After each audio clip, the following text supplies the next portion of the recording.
thanks for creating all things, everything after your own counsel, and you do these things for your own pleasure. So knowing that nothing is happening by chance, there is no free will or no such thing as luck. There's your will, which is agape, and you tell us to bear witness, so we have to go out and share this light. You had heavens, you had your favorite pride, that was Aaron and Levite, the high priest, the Levitical priest of Levite, and the old laws of the Testament, where wars were part of the old. You required war. That's eye for an eye. So thought I'd come in here and share this covenant you made with your bride. Many are called, but few. Oligos, a fraction. Even bis have a understanding of your word and this testament that you made with your bride, this covenant. And vengeance be mine, saith the Lord. We used to be eye for an eye, so I thought this would be a good time to come in and share more of this. It is part of this gospel, that we need to turn our cheek, and we're not supposed to be going and seeking vengeance. And so I am disgusted at this nation and how we have gone astray, and we're not a nation that was one nation under God. It's a godless nation where there is no you have the right to redress grievances, and you have the right to peacefully protest. That's a constitutional right under your First Amendment. So there are some, but not many, and I don't know of any truly that know about this covenant that you made with your bride, and that we can protect ourselves, but we're not supposed to be going out and seeking vengeance, because that's Old Testament, and that's where we've fallen back to this same behavior. That's why you made this covenant with your bride and said to be meek. Meek is not weak. So thank you, Father, for that, for giving me this understanding.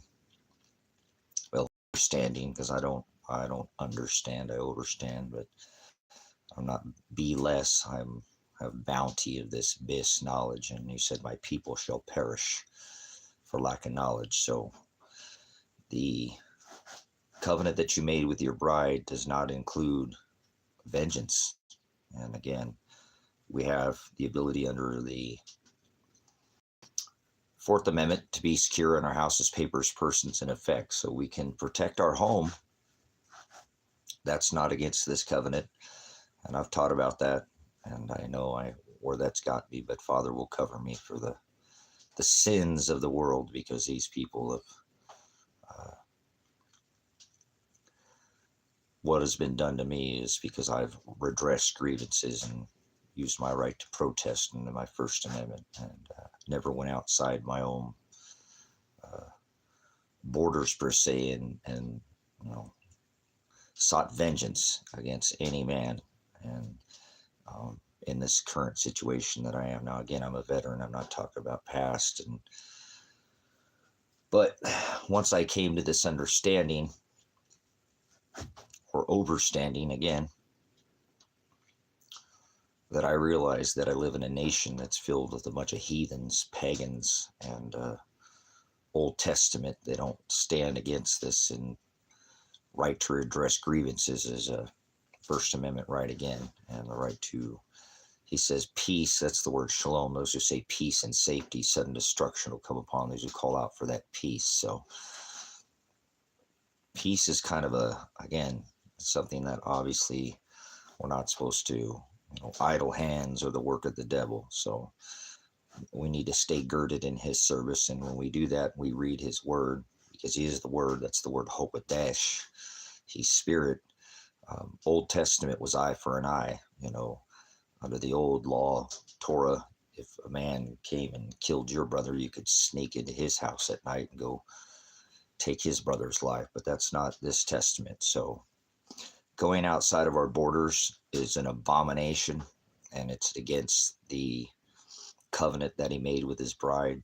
And I don't know any other pastors that are giving this lesson, that there should not be one single military veteran outside our borders, and we have 1,000+ military bases in all 180 countries. Every one of those is an abomination, and it's going back to the old law, where again, wars and rumors of war, it's always been Father required war. Remember, your enemy will come against you one way, and if you agape me, if you love me, I will make them flee 7 ways. But we're the farthest thing from that at this point. With 1,000+ military bases in all 180 countries, we are the most vile nation to ever walk this rock, and anybody who supports this war is well, you're in hell. You're already in hell because you don't know the word and what hell is. And I'll give you a hint. It's not below your feet. That's not what hell is. So heavens are not above your head. Heavens are the ruling class. Father used to have a heavens. He had his pride. He had his favorite. And he did require war, sacrifice, and blood, and eye for an eye. But we're not under that testament. So don't know anybody else that's talking about it. And figure it again with the obvious, the Department of Defense, we had the right to protect ourselves, our borders. Now it's the Department of War. We just go out and imperialistic take over nations like Venezuela, like we just did, and went over there. And he flipped the script, Mr. Warp Speed, right? First it was about drugs, now it's about oil. So what happened to blowing up boats, huh? So how about that for violating international law and a treasonous commander-in-chief who is the farthest thing from this new covenant. So, and all of them, everybody who supports this, if you support this evil and you voted for the lesser of two evils, you're just as evil, and Father creates that evil. Isaiah 45:7, he created you to do these things. And see, under this testament, he made a covenant with his bride, and he said, let vengeance. So we can protect our borders. I don't like the idea of walls or borders anyways, but you have the right to protect your home, the homeland. But the minute we've gone outside our borders, and anybody who supports this is going to hell. So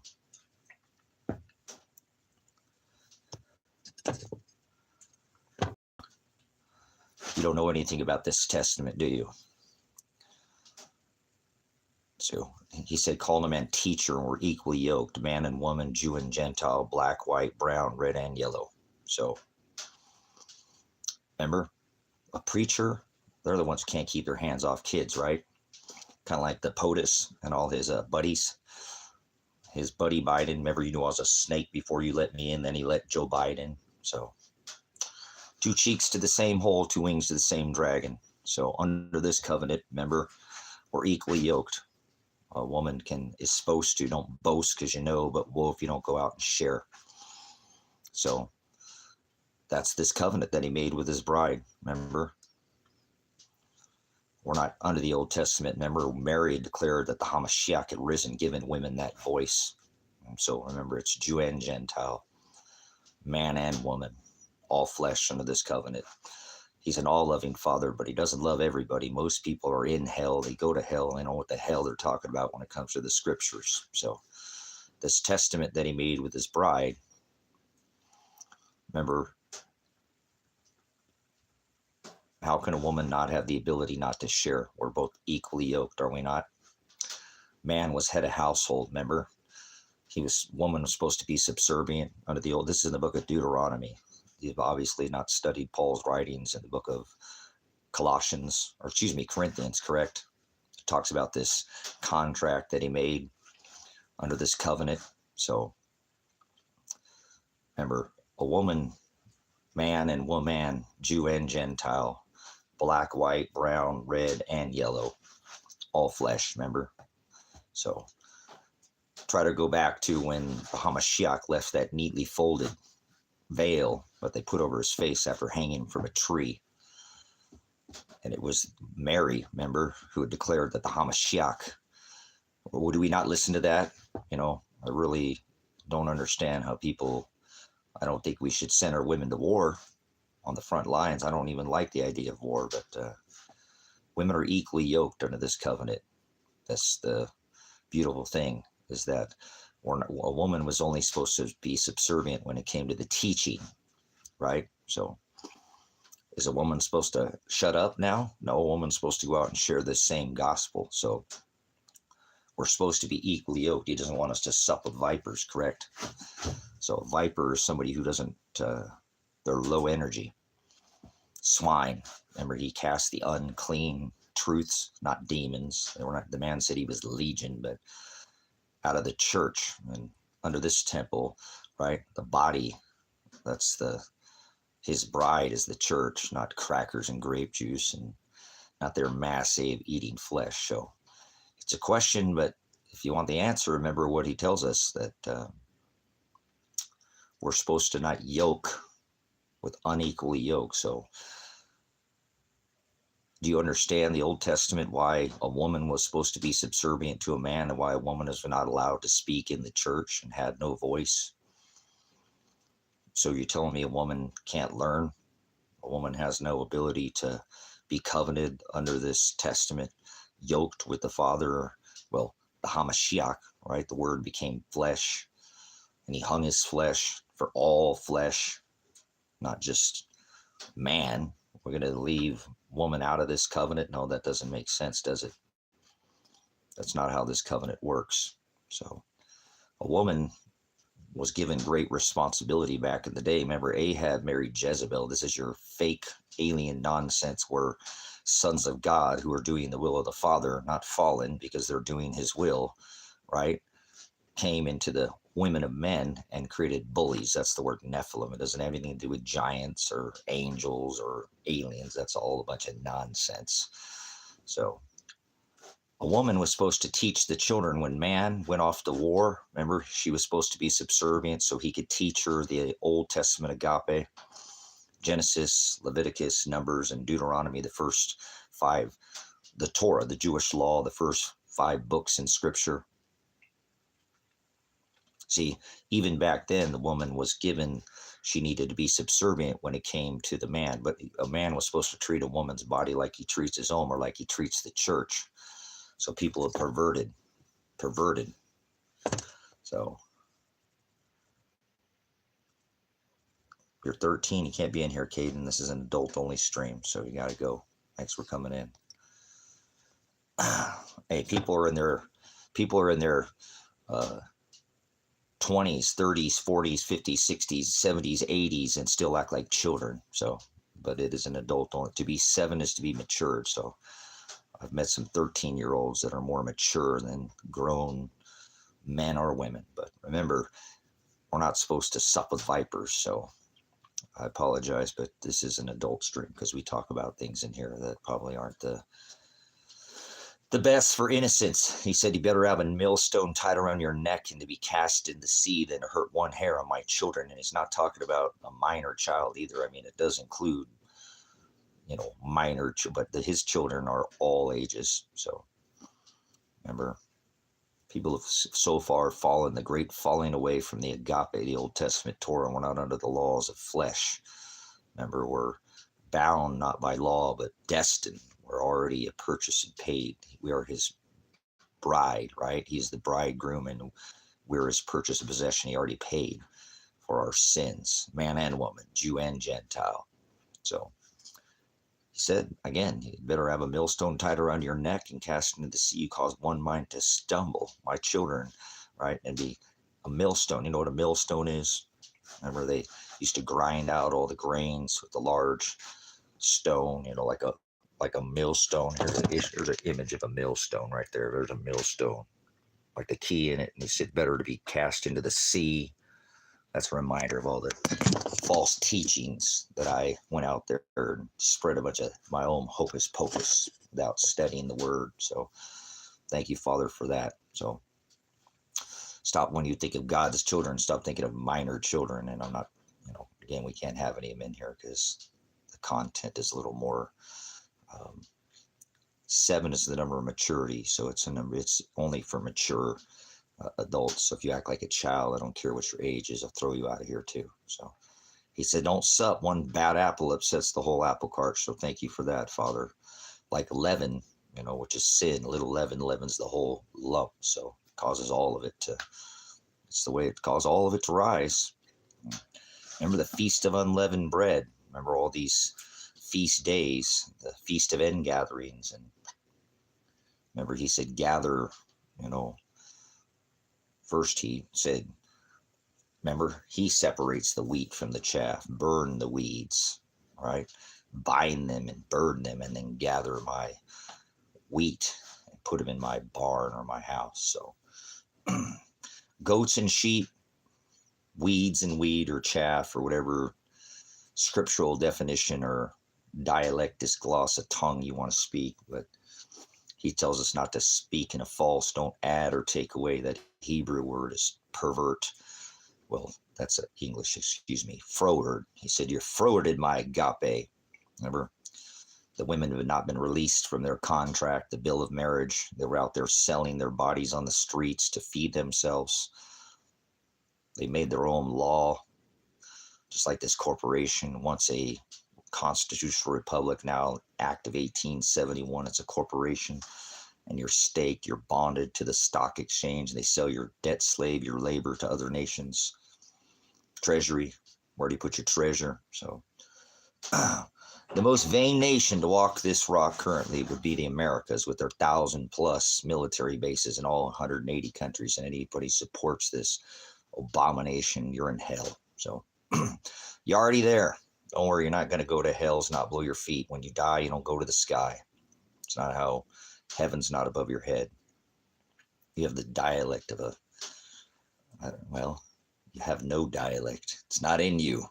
So many are called, but few. That the word is oligos, O-L-I-G-O-S, or chosen. So he only chose the ones that he makes them love him. If I didn't call out to their hearts to seek after me, and he said, seeking ye shall find, and he's not talking about riches or fame or fortune. He's talking about bis, knowledge. Hell is the word no knowledge.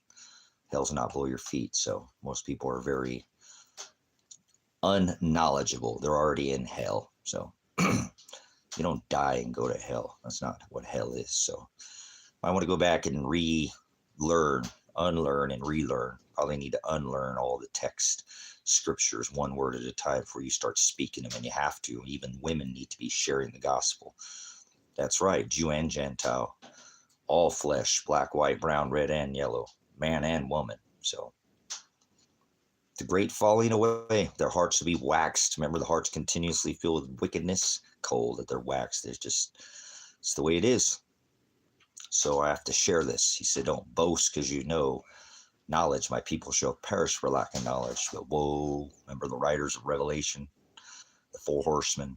There's 2 white horses, by the way, not just one. So you might want to go back and read your text. Use the interlinear textus receptus and stop speaking out of this psycho babble that most of these religious, they're all vain. There's not one good religion. They're all following this.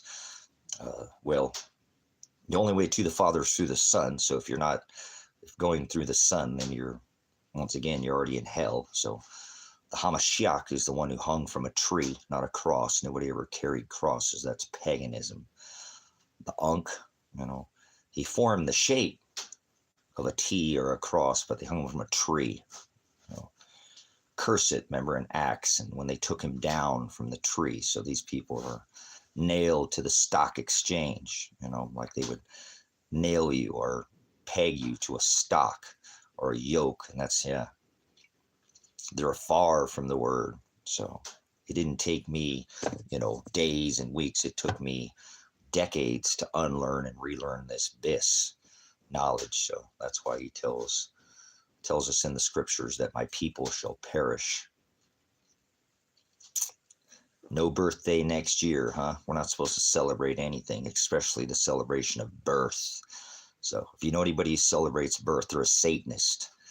And anybody who doesn't stand up against going out and telling people we're not supposed to celebrate a single thing, especially the birth of oneself, is a heathen and an antichrist.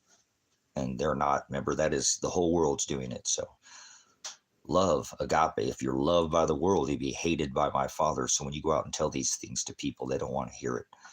We just went through our bang, bang orgy. Jesus, their Sky Daddy, what Anakin, Spacewalker, Jesus, whatever your Nanu, Mr. Warp Speed with his sticky muskrat buddy with this Starlink. Come on. Gods in the sky.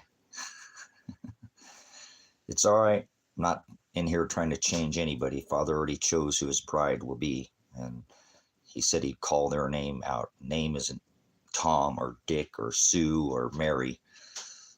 Name is have your loins girded in my service. Remember, believe is not a thought in your head. It's a verb. So let's take you back to school for a minute here. You can't believe in a God or believe in some pagan orgy Jesus or some, deity. These are men, fleshy gods. They thought there were gods in the sky. Remember, Father created the stars, sun, and moon. He didn't come from the stars. He created the stars, sun, and moon. This is all this false teaching. Remember, a Nephilim is a bully. It doesn't have to do with anything with how tall a man or a woman is. Remember, and under this covenant, it's not what goes in a man or a woman. It's what comes out of the people that defiles us. So you'll know them by their fruit. Do not judge them by their cover. We're supposed to judge with righteous judgment. So people tell you you're not supposed to judge because they're trying to put you under the old laws of Anakin's spacewalker. What did he had a threesome with Chewbacca, and they had Wookiee with an Ewok. Now we got big feet too, right? We got big feet, we got gods in the sky, and we got big feet. Where's it say there's big feet? Where in scripture to say there's a big feet, or shapeshifters, or reptilians, or get out of here, Spock, you little fairy tales, you little pointed ears. A fairy is a Celtic demon. A demon is a liar, distributor of fortunes, a lies to others. So can't help these people, brothers, sisters. They don't want to learn. They're like an ass. They have an unwillingness to learn because Father did not love them. Vessels of wrath fitted for destruction. They're in their own hell. No knowledge. That empty space in their head, their cranium. They don't have any knowledge of this abyss. Is knowledge. Hell is no knowledge. The abyss, the A negates in the Greek, the word that follows, whatever word that follows. Religion is vain. Remember, he does not dwell in temples made by hands. The Most High does not dwell in temples made by hands, and the body is a temple. He wrote the covenant that he made with his bride on their hearts with that beard blood, and they ripped his beard out of his face. The skull that leaked, obviously, thorns that went into his cranium. Remember, he's the one that holds the key to no knowledge. This, Revelation 9:11 says they have a king over them. King. So, they all follow this pagan orgy Jesus. This J is a letter that never existed in the Old Testament. I'm not going to fight over a single letter. When he says name, he's not talking about a letter 5 or 6 or 4. He's talking about all of them. Every single letter that was ever, he created all things. Everything not written, he's the one who pushes the man's hand. Under this testament, man and woman. Remember, it's not what goes in the people, it's what comes out of the people that defiles us. So religion is vain. They don't study. Remember, prove your self-worthiness by your knowledge you're studying. You're supposed not to sup with vipers. Your mother will correct you. That's what I'm doing here. I'm correcting you. I'm not Father. He said, call no man father, call no man teacher. That's the word prophet.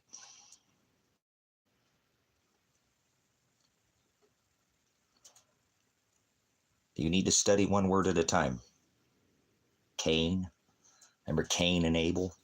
Cain was obviously not in the begottens, left out, like Esau killed his brother Nimrod. That's a Jesus Christ birthed on December 25th. They called him Mithra at the time of Rome. He has many names. Remember, many will come in my name saying they are Christ. There's a pagan term never written in the scripture ever once. I have it right next to me, and you're not going to find the word Christ or Lord. Lord is the word master, and he says you can't serve two. The eye is supposed to be single, remember? The eye is the lamp of the body. The body is a temple. Light, he has have extra oil, be burning bright, and have extra oil, be girded in my service, believing in me. Believe is not a noun, but a verb. It's an action word. Idle hands are the work of the demonion, distributed fortunes or lies. They've replaced that word with the word devil. There's no such thing as a devil. No such thing as Lucifer. That word was never written in the text ever once. Not Old Testament or New. That's been added way later. And he said, don't add in Revelation, correct? Even a single jot, that's a period. Now they live on that period. They must have blew it up with some NASA helium, and they blew it up into a ball, and they're spinning on it at 1,040 miles an hour. Third rock from the sun, third dimension, corkscrewing. Screwing, you can't corkscrew or spin me. Remember spinning at 1,040 miles an hour on a ball through time and space, your heliocentric model? I don't care if it's flat or round. You can take your flat peg and stick it in somebody else's round hole. You don't fit here. It's not a good fit. Remember, conform to my image. Not one above another. You're supposed to be doing what he did. Follow after me. He says in Matthew, deny yourself daily. Take up your cross. Nobody hung from crosses. And follow after me. My disciples in Luke, the sister chapter to Matthew, there was always, because he declares 2 witnesses. So the great falling away from the word. It's been disease, wars and rumors of wars, famine and pestilence, famine of the word. People are not hungry for it, right? They don't want it. They're asses. They're stubborn. They don't want to learn it. They don't sit down. They go to some house made by hands and broker their eternal salvation to some dude on YouTube or TikTok or some man standing in a pulpit who's a wolf in sheep's clothing. He's supposed to be a dog and leading the sheep as shepherds, remember? That's my dog. Well, Snoop and Lion could be more of an abomination than that guy, right? They're all abominations, remember? This whole abomination corporation. So anybody who supports this beast, this system, taxation, remember, he turned over the money changer tables for taxing the people, feeing and fine, their big boy club. The Pharisees, remember, they had made their own halakha and haggadah. How come you don't hear this at your temple or church or wherever you go to? Because they don't want these truths. Not in them. I don't know of one single church I can send you to. They're all vain. They would throw me out in less than 3 minutes because I'll expose that he doesn't dwell in temples made by hands. So wars and rumors of wars, famine and pestilence. Earth is the rule. The earth's not below your feet. Earthquakes. Yeah, the earth would be quaking, huh? Earthquakes in diverse places is not the end. This ain't some fear. Nobody knows the day or the hour, but the beginning of sorrows. You know what sorrows means? That means things are going to get a lot worse from here because Father creates evil, calamity, and chaos. That really upsets the apple cart with these religious idiots. Idiot means they don't know. If I call somebody an idiot, they get offended. That tells me they don't know what the hell they're talking about. Idiotos, remember? Idiotos is the same thing as ignoramus. Ignorant means you don't know. You've never even seen it or heard it once in your life. You can't hold that against anybody. Just show them to the narrow way. You're not going to turn a goat into a sheep, remember? It's not possible. He already chose from the foundation of the world. This is all spoken into existence, creates everything not written, everything that ever will be. So it hasn't happened yet. Father created it. He's sovereign, the creator of the law, and we're not under the laws of the old Torah Testament. So, never heard this before, have you? You'll hear it here. You'll hear it over at Grace and Truth, but Oligas are chosen. His bride is a teeny tiny flock. Most people go to hell. Hell is the place of no knowledge, and he holds the key to that pit, that empty space, So, no, I can't leave, Bryce. Remember, I got jury convicted of interfering with a pig or police officer, those who say peace and safety, sudden destruction. The old judgments will come after, not by my vengeance, not by my hands. So, and my appeal is going to take a couple years. So, Father's will be done. Not what I wanted, but that's what I could have taken and left. I could have taken a plea and let them extort my merchant number, but I didn't do it willingly. So, if they're taking from me, it's because Father chosen to do it, and that's why he covers his bride for the sins of the world, for standing against perverted law, as he stood against the perversion of his Father's law. You forwarded my Father's agape, he said. So, a man who just peacefully protested, right to redress grievances, uses my First Amendment. I didn't seek any vengeance. I didn't use anything but my voice, just like my dad told me, son, Your mouth is going to get you in more trouble than your hands and feet combined. And I grew up on the streets of Los Angeles having to, many times fight my way to eat lunch, where I was the minority growing up. And I wouldn't change that for the world. So I wouldn't. Thank you, Father, for the suffering. Maybe understand that we're all bleed red blood. I've seen every black, white, brown, red, yellow spill red blood. So you're not special. We're equally coveted, remember? Jew and Gentile, man and woman, all flesh. So thank you for that. So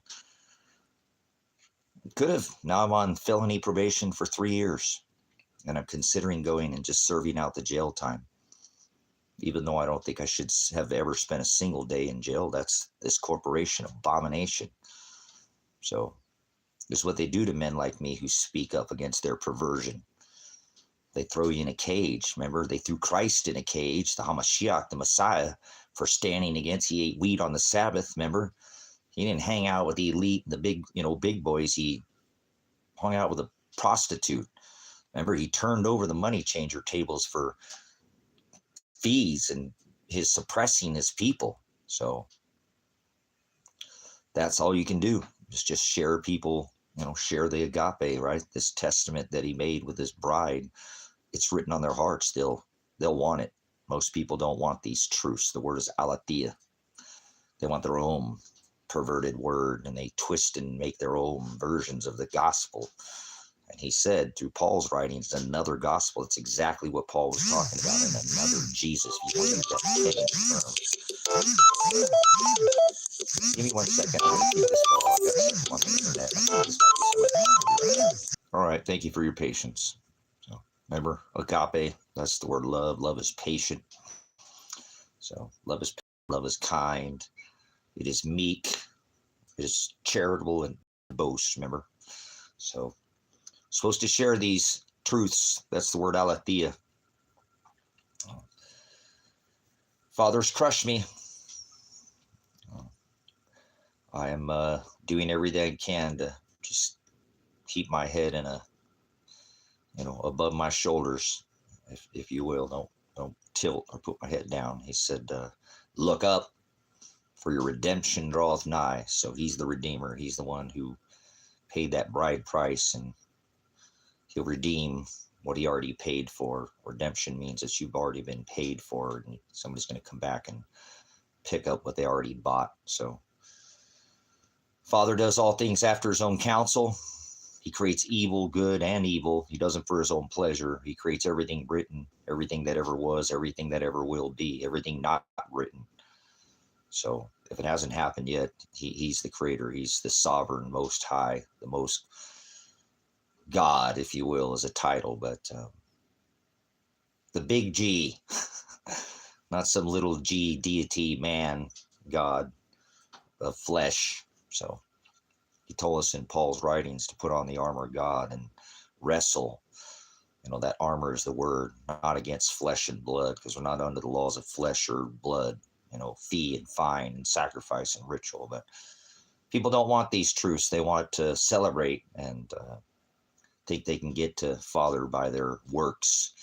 And faith is how we are saved, and you have to die to be saved. Remember, you got to come back and pick up what you already bought. That's redemption. So thank you, Father, for that. Always thanks. Always give him edification and glorify and lift up this gospel that you're not going to hear anywhere else. The only place I know you'll find this is Grace and Truth, and here at HD Fat is where it's at. Remember, the fat was the best part of the meat. So he said, in the meat and tithe 10% of your earnings to a man that's feeding you the meat. I don't want your money. Tithe is time on this ministry, because you can't print time. Time is going so unbelievably at warp speed here, huh? That you can't make it up. So thank you, Father, for the time that you've given me to study. I traded my time for this instead of chasing ass, or, well, that's an ass if somebody's has an unwillingness to learn, fame or fortune. Father made me chase this through time. I traded my time for knowledge. So Without the time, abundance of time, I wouldn't have come to these understandings. And it took me a long time to unlearn properly so I can relearn one at a time, one word. So I study one word. I define one word. I wanted to know it all back then. I'm kind of impatient. Love is patient. Remember, he's given me much more patience. I think that if you've watched this ministry over the last couple of years, you've seen what patience looks like. So, and only those he chose are patient with him. Be patient with Father. Be kind. Father knows what he's doing. Again, he beats you because he loves you. He's beating, remember, like a fiery trial. There's no way you're going to become purified. He wants us to be like gold and silver, precious to him. And you're not going to become that refiner's fire that he puts us through without being put through a long suffering. He says heat, right? Fire, fiery trials. So if you're not on the narrow is a difficult path that comes with suffering, then you're on that easy Jesus, on the Broadway Jesus, your pagan orgy, religious, vain temple Jesus. I don't care which Shem, his name you give him. He said, before Abraham was I am. That makes Father the Ram. David declared him the Lamb. Get with the times. Remember, we're not under the Old Testament Aaron, and you're not going to put me under the Levitical law, the high priest of Levi. He became the scepter shall not depart from Judah till Shiloh. He is the high priest of the church. That's what the sign that the Magi, the wise men, they stayed patient. Remember, continue to watch. And then we saw Jupiter park at the head of Leo. Leo is the lion. Remember, he is the king. Wrong king. That's the king of the abyss. No knowledge. He's the king that put a crown of thorns over his head, right? Put a plaque Jews, right? He was a Hebrew Israelite. They're spiritual Jews under this testament. It's a spiritual bride. You're not going to go to Father in flesh. He took the flesh. He said, I'm going to go to where my Father's house is at. Remember, he was resurrected. He raised from the dead. Mary declared he had risen. She found that neatly accordion folded veil that he'd left, which is a sign of like an old Jewish tradition, as a master would be eating at the table, supping. And if he was going to, come back, or let's say he was finished, he'd wad up his napkin and throw it on top of the plate. The Jewish servant would be serving in the shadows.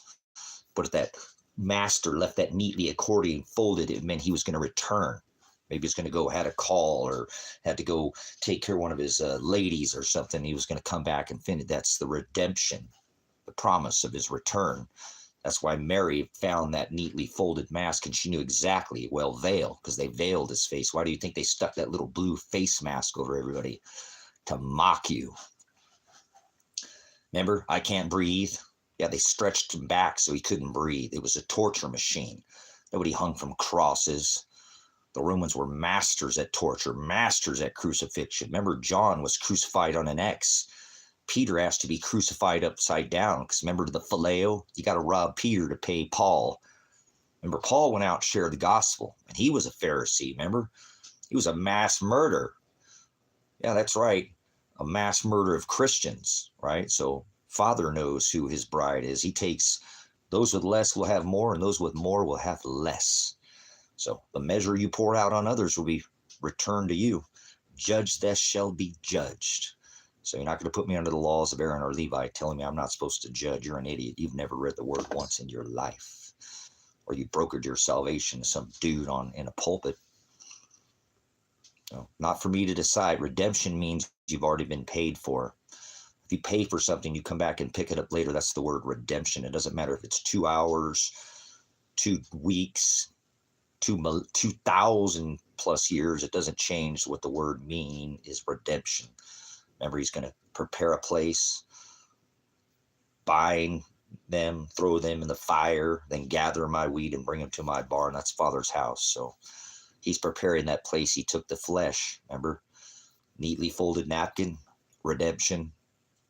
Did he return? You already paid for it. So he paid. Will you be willingly? Self-will is your will. That's the service of your eyes. Father, that's serving the dirt. Father doesn't want us to love the dirt. Anything you see through these eyes came from the dirt. Even I, You, everything that's behind you, everything in front of you, even your dog and your any possession, it came from the dirt. That's where it's going to go back, to the dirt. Father doesn't want you to love dirt. He wants you to love the word. So in the beginning is the word, right? It was, and then the word was spoken into existence, correct? Genesis, Exodus, Leviticus, Numbers, and Deuteronomy. Remember, they put this all on tablets, not like iPhones or Apples, or literally rock. I don't know if these people are smoking, but hold on, what we got here? Okay, so thank you, Father, for that. Not many, right? Many are called, but oligos are chosen. Not many love these truths. Love is agape. So you're not going to find this in a temple. You have to read. You have to have a relationship with the word to come to this understanding. Well, overstanding, because under, it means you're under. So if you overstand, see, you're ruled by your tongue, your dialectus. It's the word glossa. There's no such thing as speaking in tongues. It's actually dialectus is the word. Dialect, your language. So they spoke a different language. They didn't speak in tongues. So that's blasphemy. That's what most people speak, a bunch of pig Latin. Let me speak some pig Latin for you. Jesus, there's a pig Latin word. Where's there a J in the Old Testament? Hebrew. There's no vowels in Hebrew, so it's not Yeshua. HaMashiach. That is, you're out of your mind. So stop adding to the word. He said in Revelation, do not add a jot. And that is a period. People blew that period up. They must be on their moon, a little bloated. You ladies have a cycle, remember? You ever heard a lady call it their moon?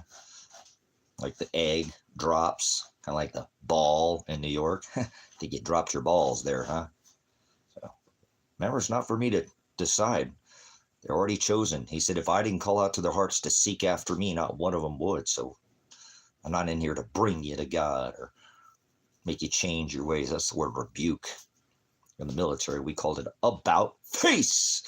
That means you're going to turn around 180 degrees. Father will do it with the word. The word is what does it. You can't rebuke somebody in the name of Jesus. Name is Shem, not name. There is no Jesus, so you're an idiot. You're already speaking like some religious ignoramus, like you ain't never studied the word at all. So that is society. Oh, you're being so judgmental. You're damn right I am. That's what we're supposed to do. Love thy neighbor like thy enemy, like thyself. Put the word on him. So he's in the broad way, show him to the narrow way. So, nope. This is swine right here, brothers and sisters. A sodomite. Most people are vessels of wrath. Probably related to Mr. Warp Speed. This has probably been to the island, one of these island boys. This is what they do. This is what they do. They like to blaspheme the word. So you'll know them by their fruit. Do not judge them by their cover. Already spitting venom like a snake. Sodomite. Here we go. So most people go to hell. This person's in hell already. See? They couldn't define hell. Guaranteed that anybody would like to make a friendly wager. There's no such thing as luck. No such thing as free will. Father creates this evil right here. Chris is evil. Sodomite, guaranteed. Look at by his fruit. So, yep. Anal syrup coming out the backside of this guy. So, leaking. So, can't help it. That's what happens when you go to the island. So, they're island boys and girls. They bring boys and girls to the island. Probably got another one. Let's check their thing for kitty porn. So, please, the government watches this channel. It is a channel that is watched by please check this IP address for kitty porn. Thank you, Father, for that. He said, you better have a millstone tied around your neck and cast into the sea than hurt one hair on my children's head. Government, this is a channel that's been watched by the government. It's not my first rodeo. I've been doing this for over 12 years on this channel, on the YouTube, Hollow Needle. So you can take your round peg and stick it in somebody else's square hole or whatever shape you get on out of here. Chris, we don't want you in here. Once again, check this IP address for kitty pictures on their IP address. So, yep, we should check his PC There's probably some illustrations in there. Most people are evil, brothers, sisters. Remember, Father only loves his bride. He don't love the Gentiles. He don't love everybody now. He only loves a fraction of the whole, a little teeny tiny. His flock is a puny, tiny, tiny number. Most people are vessels of wrath fitted for destruction from the foundation of the world. So you need to check my piece. I'm not hiding anything, you idiot. I have thousands of hours, you child. Get away from me. This is an adult-only stream. If you can't tell me right now, the number of maturity is 7, to be 7. The 7 things in Scripture that you're supposed to be doing. Notice I didn't say Bible. That's vain. Bible means book. So you never read these words. So you got 1,000 hours that you've never been here. Just check out. We don't want you here. No, there's no kids in here. There's no children allowed. So if you act like a child, I don't care how many years that you walk this rock. You'll be thrown out of here. I don't sup with vipers, so I can tell by your fruit. One bad apple upsets the whole apple cart. So, no. Chris, I have thousands of hours. Do you have any YouTube channels? Probably not. How about Truth Viral Television? You ever been on that channel? So, probably not, huh? Predestined for Light, Silver's Like Gold, America Ever After. Never been on this tube hollow needle channel, have you? You don't fit here, so go take your square peg in somebody else's round hole. So you trolling ain't working in here. You're showing that your vessels are wrath. This is your first time showing up and you don't know anything about the channel. So this channel points out vipers just like you. That's what we're supposed to do. So pretty terrible, isn't it? Wars and rumors of wars, famine and pestilence. These people are diseased. They are. Hearts are wax cold to the word. They can't share any word in here. So if they won't share any of the word, then they're out of here. We got moderators. Moderate anybody who's not on topic. That's why they're given the wrench. So we'll make our moderators do our job.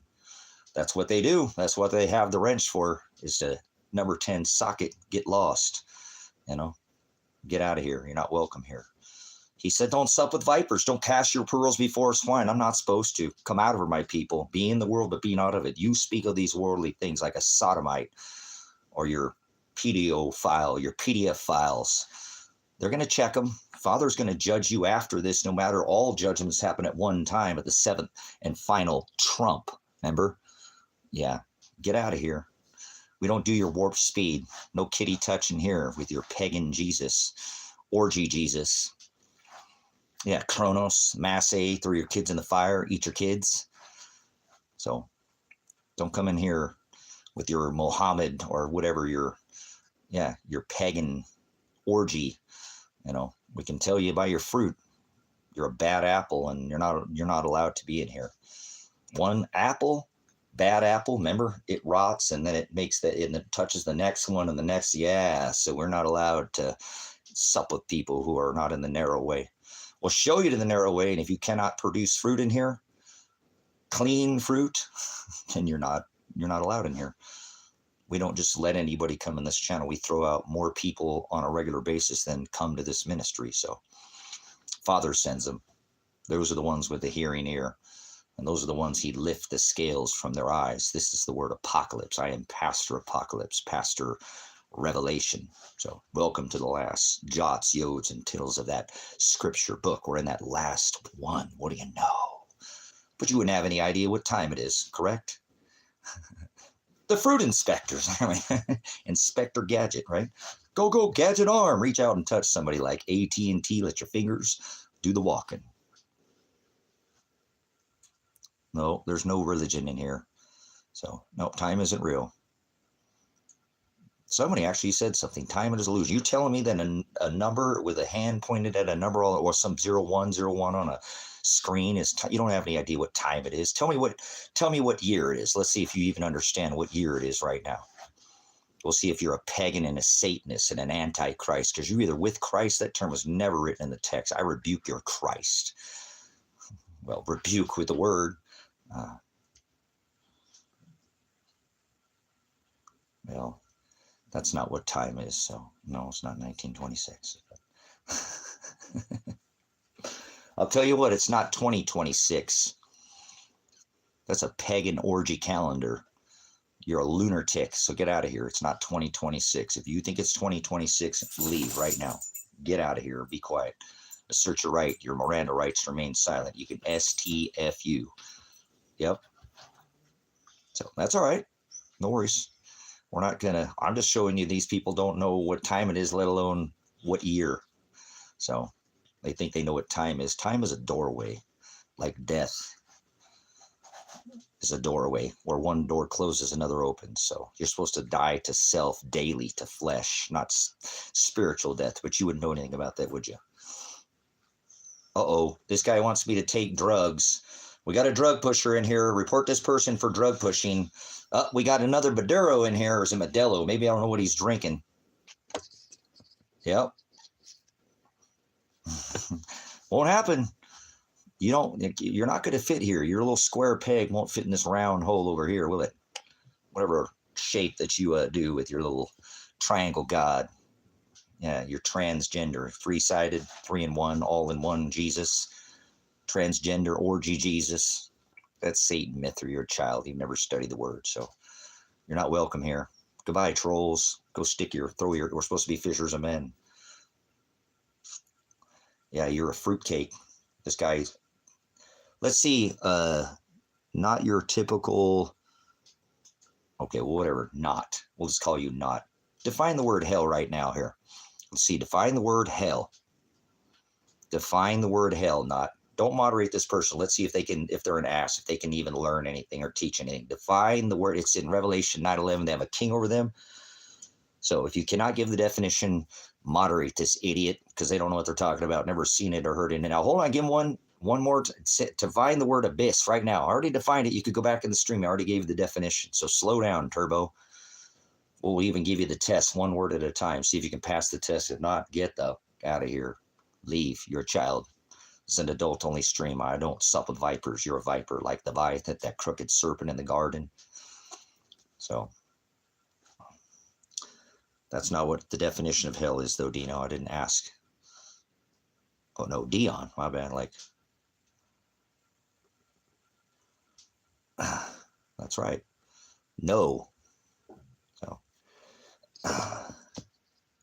not answered it for you. Let's see if this even, just answered. Let's see if not can do it. Like, avoid the noid. Remember Anthrax? Not. You guys ever remember that band, Anthrax? They'll send it to you a paper envelope in the mail, huh? So here we go. This is, get him out of here, because this person can't even define one word. This is a brutish beast, brother, sister. This is a beast. Somebody would call this, right, person out. It would be me. Do not judge them by their cover. You'll know them by their fruit. Christ would call this man or woman a brute beast, acting as an ass. Can't act like an ass in here. If you can't be learned, that's what your mother is. It corrects you. If you can't be corrected, you're not welcome here. So nobody's preaching. Preachers touch kids. Get this fool out of here. I'm not going to hear this nonsense. Bye-bye, not. You're not welcome here. Goodbye, not. See you later. You're out of here. That's why my moderator's here, to let their fingers do the walking. You're not welcome here. You're not welcome here, ever. Well, you won't be banned permanently. I don't give these moderators the ability. Nobody's ever been permanently banned from the chat. So we'll make sure that next time you come back, I'll remember you. I'll remember everybody who comes in here. You can wait a year and come back and I'll still remember you. So it's not my flock, you idiot. It's his flock. It's a teeny tiny flock. So I don't have a flock. I have a family. But that's not related by blood. That's not what your family is. Your family's not your uncle and your mom and your dad. When it says honor thy father, that's not your dad. In the Old Testament, remember 10 commandments, honor thy mother, that's not your mom. So got to grow up to be in here.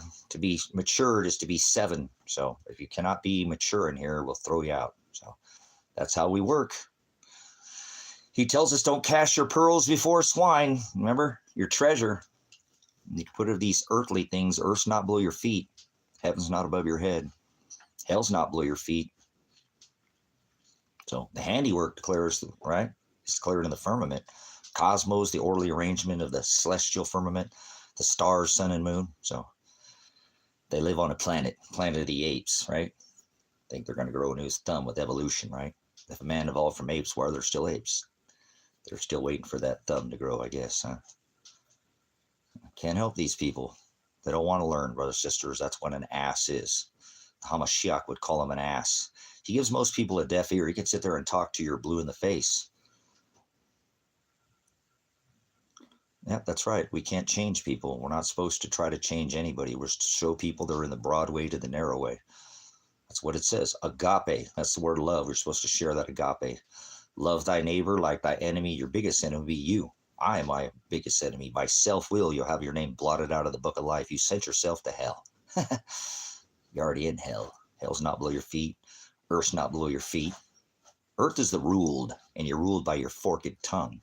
You speak of another Jesus, as Paul wrote in his writings, correct? And another gospel. So thank you for narrowing them out of here.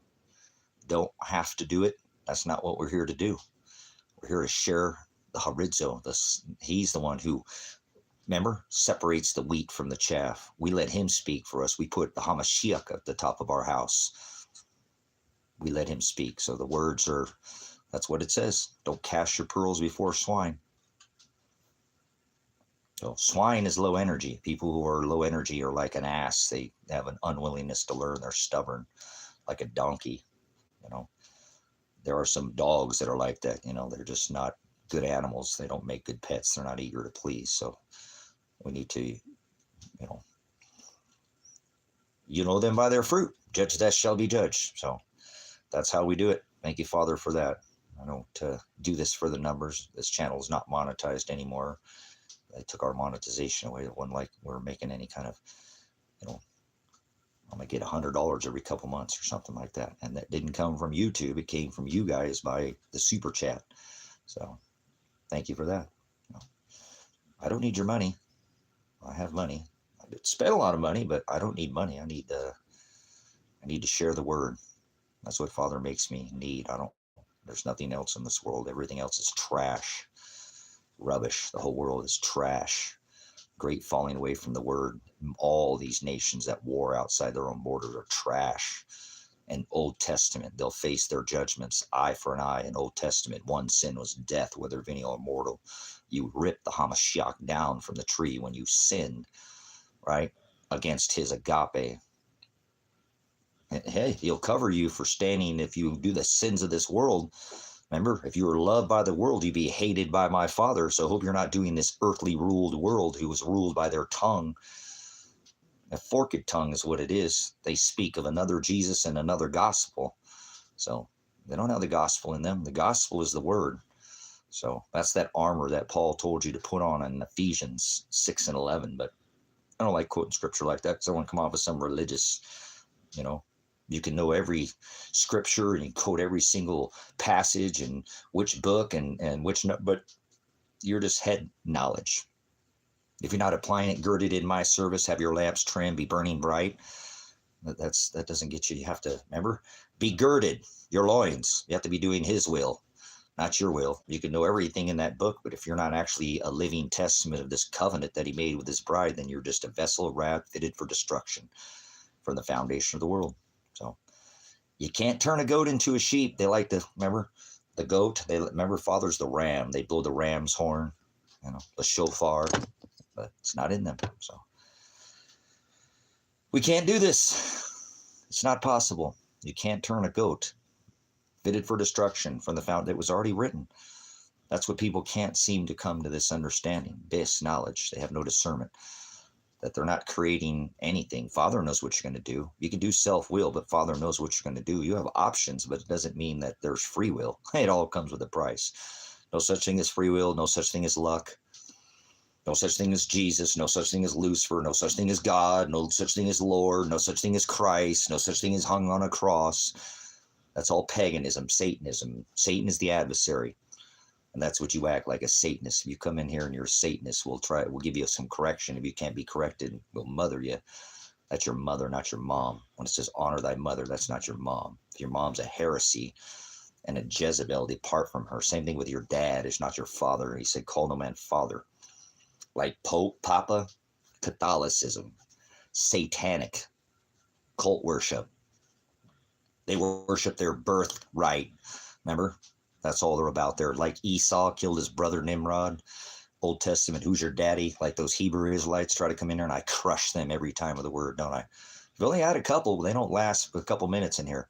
It's pretty ironic. They know this Old Testament, but they don't follow the New. That means they're under the Old Testament law where one sin is death. And so, remember, Jew and Gentile, man and woman, good and evil. Oh, Esau too, huh?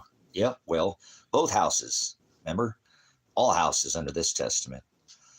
But not everybody. Father's an all-loving. He's all-loving, but he don't love everybody. Most people are in hell. Most people go to hell. That's what it says in the book of Matthew. So you might want to go back and study his word. So most people enter through the wide gate, and he's got the key to that abyss. No knowledge. So people have no knowledge of what I'm talking about. And that's okay. I'm not trying to change anybody in here. I'm just doing what I'm supposed to be doing and sharing this gospel. Remember?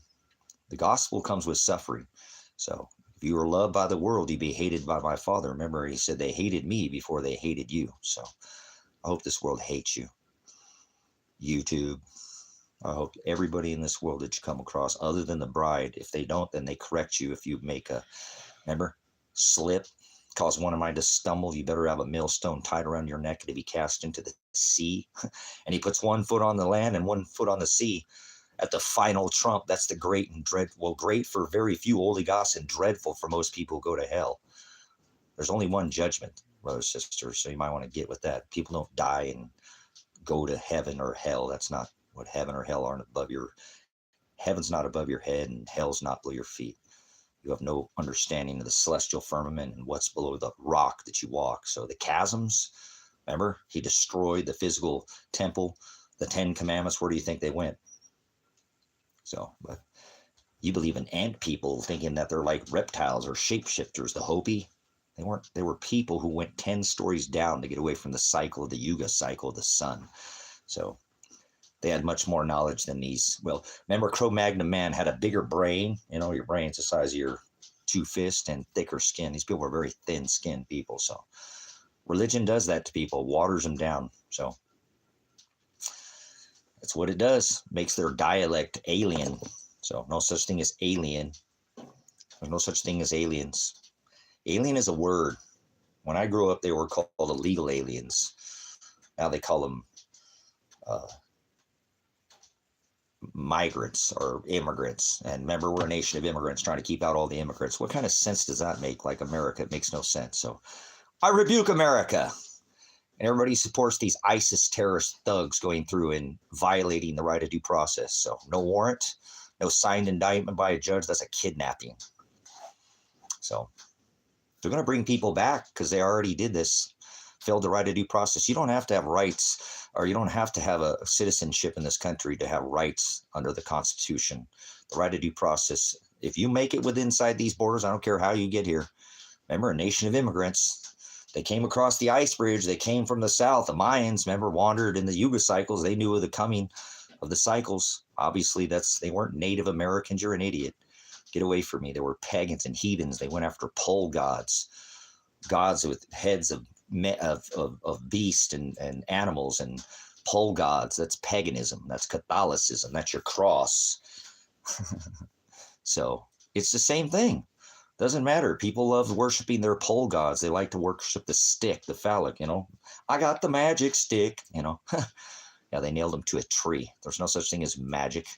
There's no such thing as free will. There's no such thing as luck. What are you going to do? Come in here and tell me fortunes now? Rub on your little balls, crystal ball, and tell me, pay you, and you're going to give me fortunes and blow on your wine skins, your bottles, and throw your voice like a ventriloquist and give me lottery numbers for the week or some nonsense.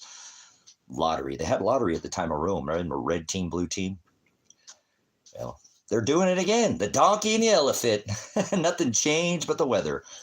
It's because they modify it and they spray us with nanotechnology. So remember, you'll be able to change times. Gee, I wonder why they're spraying us. Maybe it's aerosolic radiation management. Aerosolic, get it? Like a spray? Never mind. Yeah, that's all right. It's down into your marrow. They got that stuff deep inside you. Remember, Christ is inside the heart of the bride. Remember? And so that's why they want to get inside you. They want to know your inner thoughts before you think of it. Remember that algorithm? It can know what you could be across the, I got 20 acres. It'd be on the back of this property. I think, man, I need to get some hinges for that front gate up there. I'll go on there and my feed will show me hinges. I'd even put it in my Android or my Apple. You want to take a bite out of that apple and smoke on that? Silly rabbit. So that's what we got going on. So do not judge them by the cover. You know them by their fruit. They spray the fruit. They shellac it. Remember Mr. Pizza Gates, Kill Bill Wide Pizza Gates, and all their, every apple's the same size, the same color. Same thing with corn. It's all sweet. Why is that?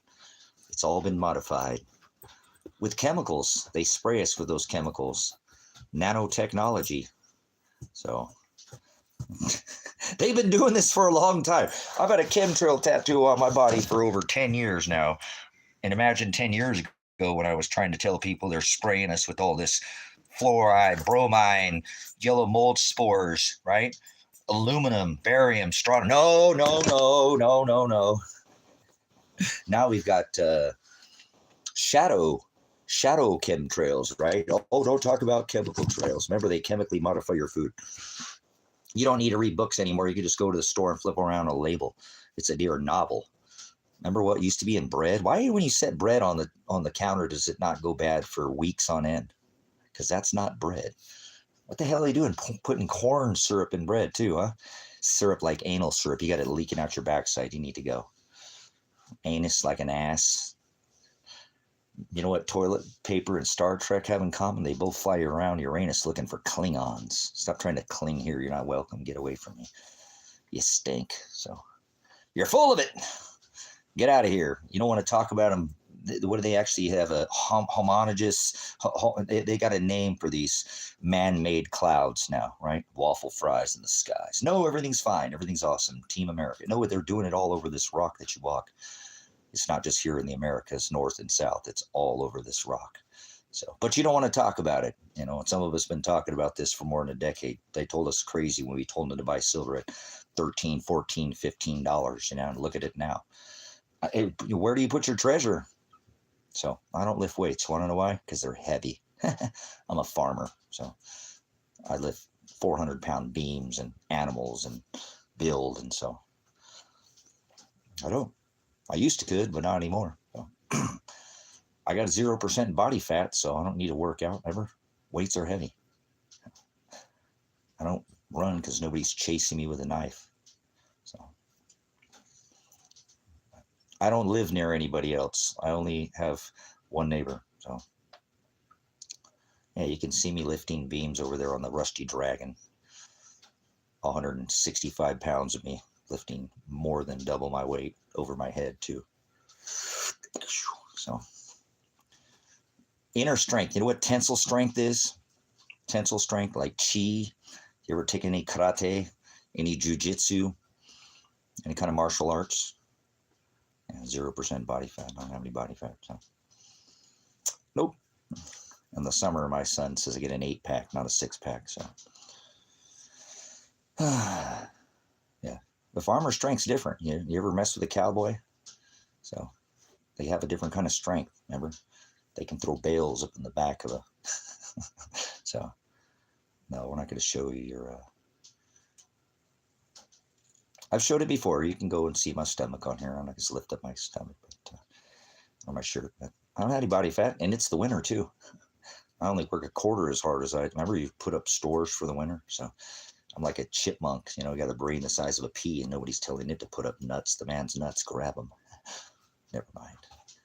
Don't take his nuts. These nuts. 2 of them.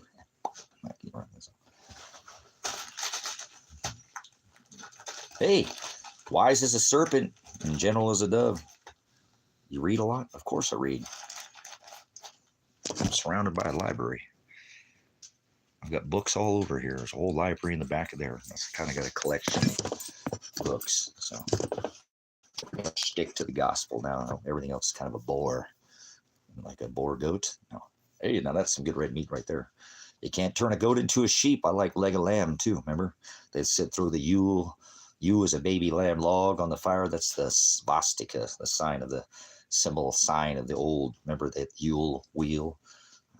I don't know who that is. So, I don't know who that is, but somebody worldly maybe.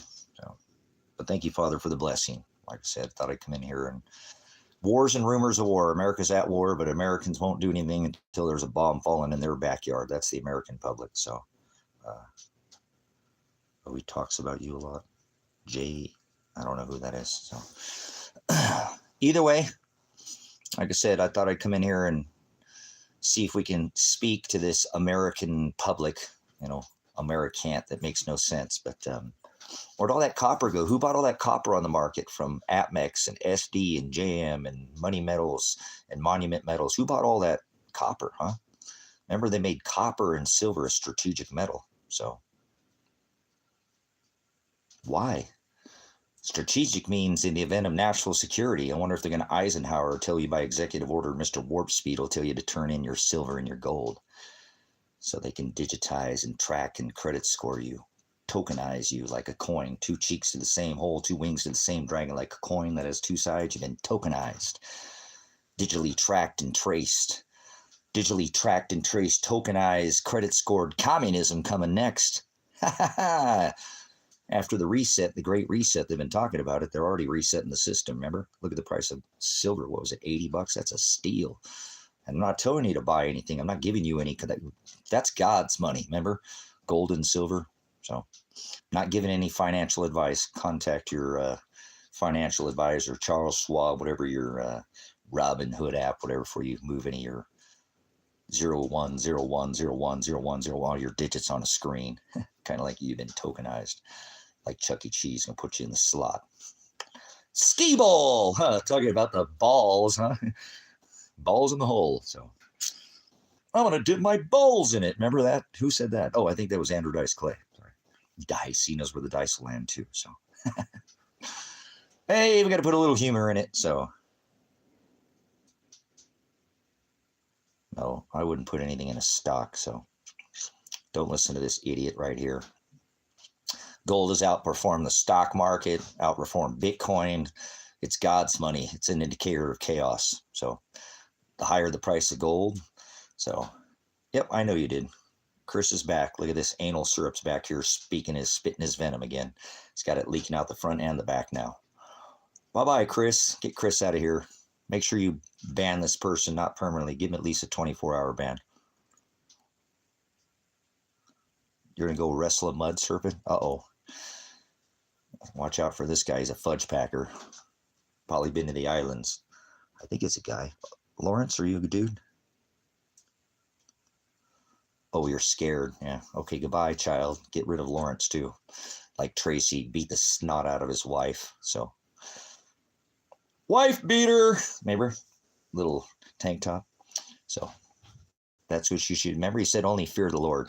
So, Chris is already leaking out the back, got anal syrup and spitting it out the front, venom. So, there we go. Look at both these people, sodomites. Sodomites. Chris and Lawrence are sodomites.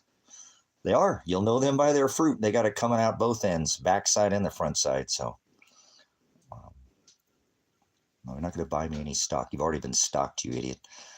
You don't even know what a stock is. You've been nailed to the stock exchange. You've been bonded, and you're a corporation is what you are. So, 010101. So, oh, we got Josh in here. Look at these people, coattail riders. They're riding each other's coattails. Must having a gangbang in here. So, remember their orgy Jesus? They had sex with man, beast, and woman. Bestiality. Island boys and girls. So, they bring boys and girls to the island. These must be the ones that they brought. Were they redacted out of the EpiPen Island list with the PDF file in chief? The commander in queef? Oh, wait. So, we'll ban you because we don't sup with vipers. We don't give you no treasure. Cast your pearls before swine. You're low energy. Cast the man said he was legion, not demon. He cast many lies that you speak in here is many lies. You distribute lies and fortune to others. You're a Nephilim is what you are. Nephilim is the word bully. You're trying to push people on. Oh, yeah, you're forcing. Remember, you're raping people. Well, you're forcing yourself on it with your words. You're raping Father's word. So, You don't like it, it's an adult-only stream. So,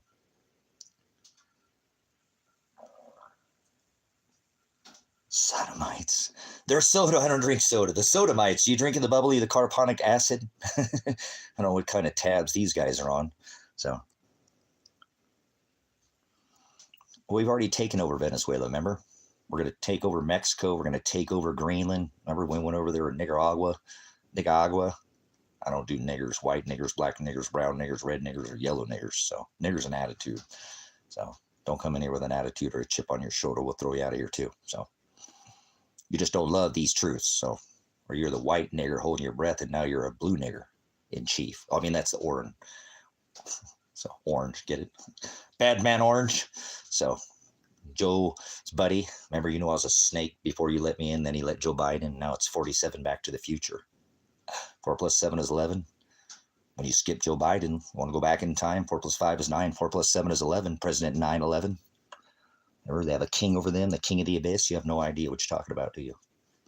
Nope, just go on out of here at warp speed. Take your space balls with you, or your force or farce. You're not going to allow it in here. You little Hoosier daddy. You can roll on out of here, remember?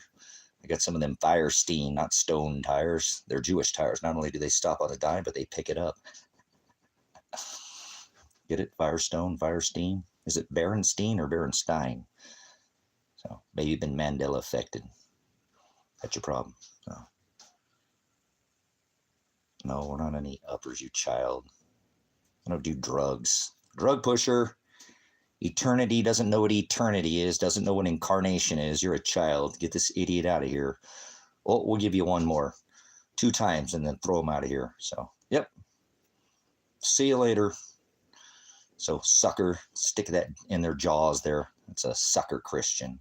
Probably a Christian or one of these pagan people who call themselves, their masse is the eating human flesh. Christ's mass is Satan, the sun god. Lollipop. Lick a lollipop. Should make me want to lick the rapper. Get it? Didn't he pardon Lil Wayne?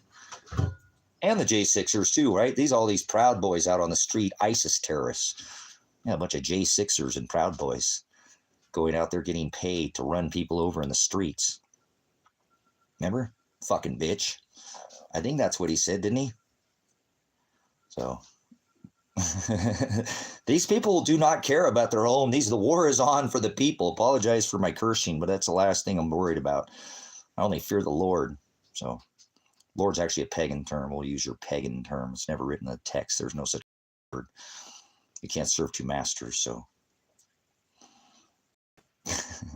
You'll know them by their fruit. They like to lick the Astropop. All the different rainbow flavored colors. They put it in wrap in plastic oil. So, wow, this person, hey, get that tattooed on your butt cheek. Get a W on one butt cheek and a W on another, and then you can do cartwheels out of here. And you can just go, wow, mom, right on out of here. Get it? Wow, mom. So, your mother is not your mom. In the Old Testament, 10 Commandments, your father is not your dad. So if you're a viper, we're not supposed to sup with vipers. So you don't know if you should follow me. Don't follow me. Get them out of here. We don't have followers. This ain't TikTok. You can take your time and get out of here. We have subscribers on this platform. TikTok is where the followers are at. You can follow yourself back over to TikTok where you came from. Goodbye. So, TikTok. Your mother's not your mom. That's right. In the Old Testament. Honor thy father. That's not your dad. There's no such thing as Mother's Day or Father's Day. Those are pagan, satanic holidays. Like Masse, the birth of oneself. That's, anybody who celebrates birthdays, they're Satanists. Anybody who doesn't stand up against the celebration of birthdays, they're Satanists. Satan's the adversary. He tells us there's only 2 birth dates in all of Scripture. 2, that's it.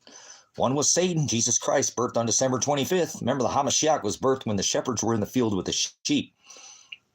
October, November, and December, the sheep go up because, remember, blight, mold, they have wool. You don't know anything about sheep, do you? I'm a farmer. You ever see Henry? Henry is our sheep. He's not here. He's over on the other side of the mountain, but he used to chase the dogs around here. Father makes me have this opposite life, Those with less will have more. Those with more will have less. Though, as is above, so is below. Most people have a problem with their dogs chasing their sheep. So my sheep was chasing the dog. the dogs around. So we should re-upload that video. You ever never seen it? Henry was his name. So he's over eating blackberries. He's got green grass over his earballs, you know, over his eyes, whatever you see. You see what I'm saying?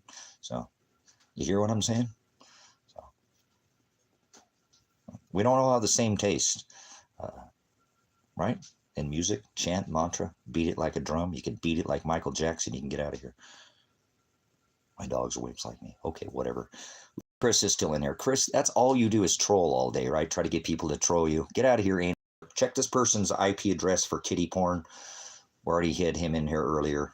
He's talking about children that's adult-only stream because they die and they have wake and they wake in the morning. So thanks for coming in, Sonia. But that doesn't have to do anything. My body fat doesn't have anything to do with my strength. I bet you can come out here, crack like this guy's smoking, like Puff the Magic Dragon, and dig holes with me. We'll see how many holes you can dig. I need some fences dug out here. It's a different kind of strength. Remember farmer strength? So that's only because I work for a living, you know.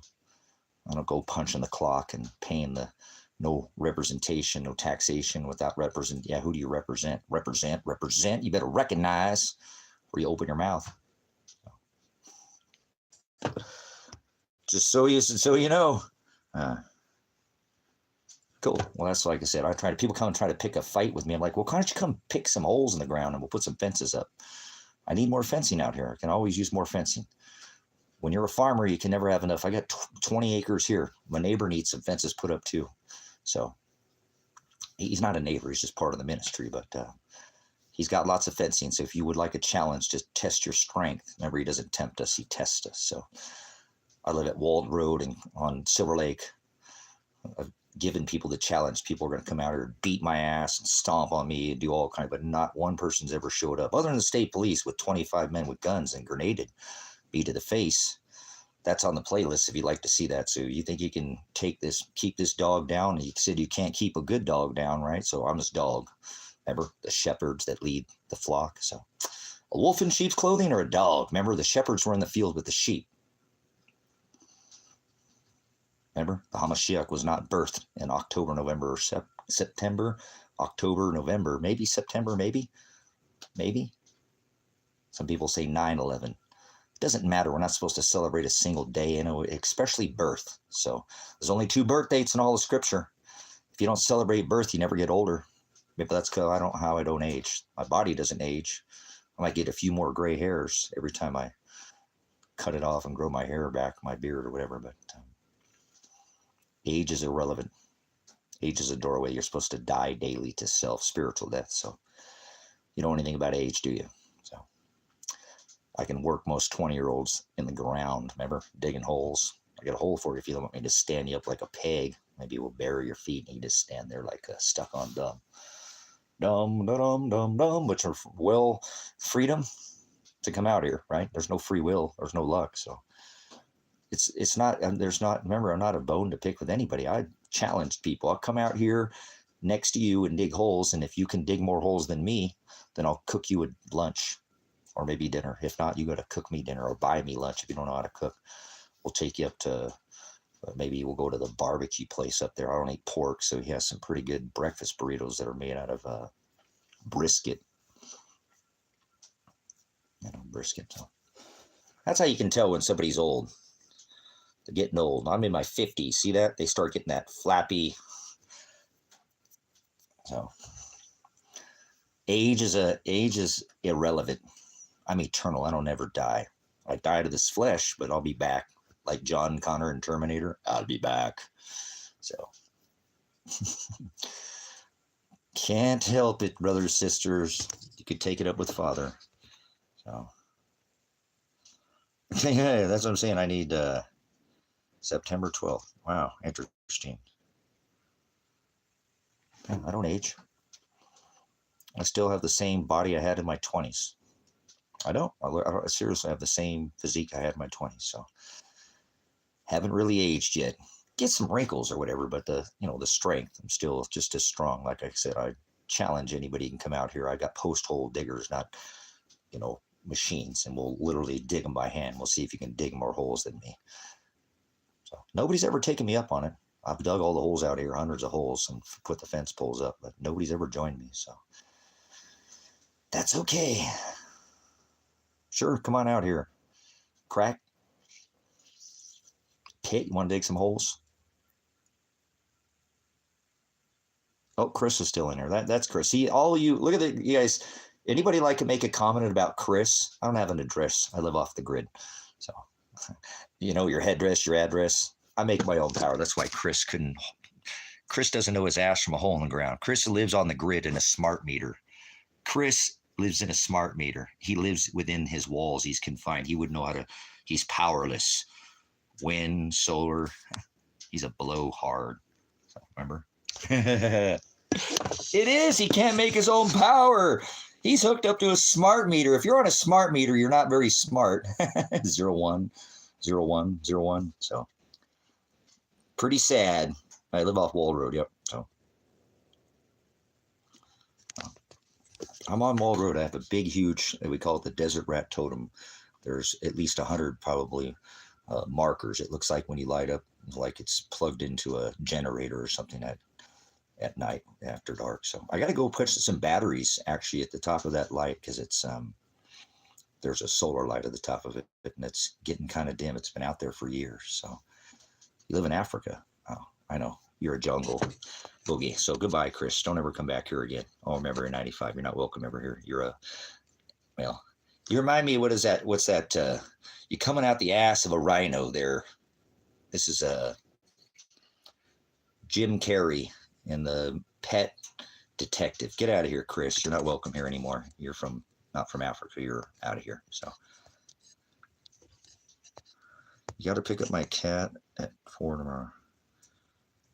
Yeah, I lost my kitty out here. I'm so bummed. My cat is gone. So yeah, sure, boy. I was hoping he'd come back, but he hasn't come back yet. So I miss my Russian blue kitty. I think Juniper Girl's in here, or she might be outside. She's been coming in. Juniper Girl, are you out there? She's been coming in and sleeping in the foot of my bed. It's getting cold out there, so that's why I know my cat's not coming back. She didn't come in the house until, I don't know, about 3 or 4 days ago. It's the first time she hasn't wanted to come in the house for well over a year, it seems like. So, but all of a sudden she's coming in the doorway. So, I miss my Yasherby. I really just love him. He's so mellow. He was such a good boy because he didn't like to be picked up, but he let you pet him.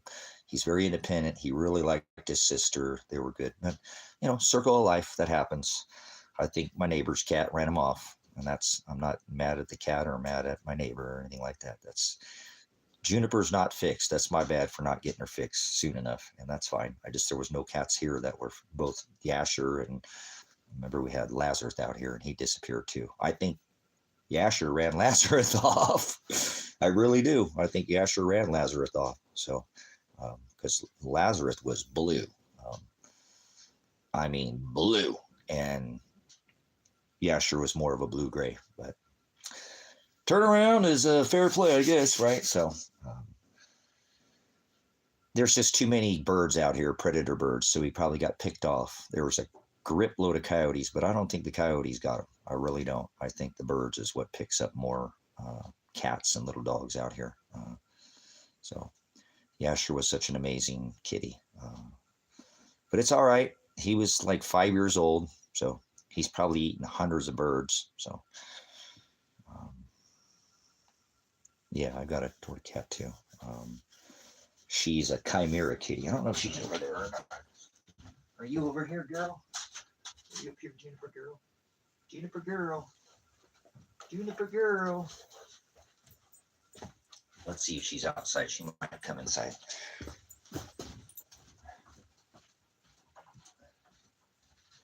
Juniper Girl, you want to come inside there, pretty girl? Panda boy. Juniper Girl. Come here, sweetheart. Are you out catting around? Come here, sweet pea. Come here, pretty girl. Where are you at? Are you napping? Taking a cat nap? Juniper girl. Juniper girl.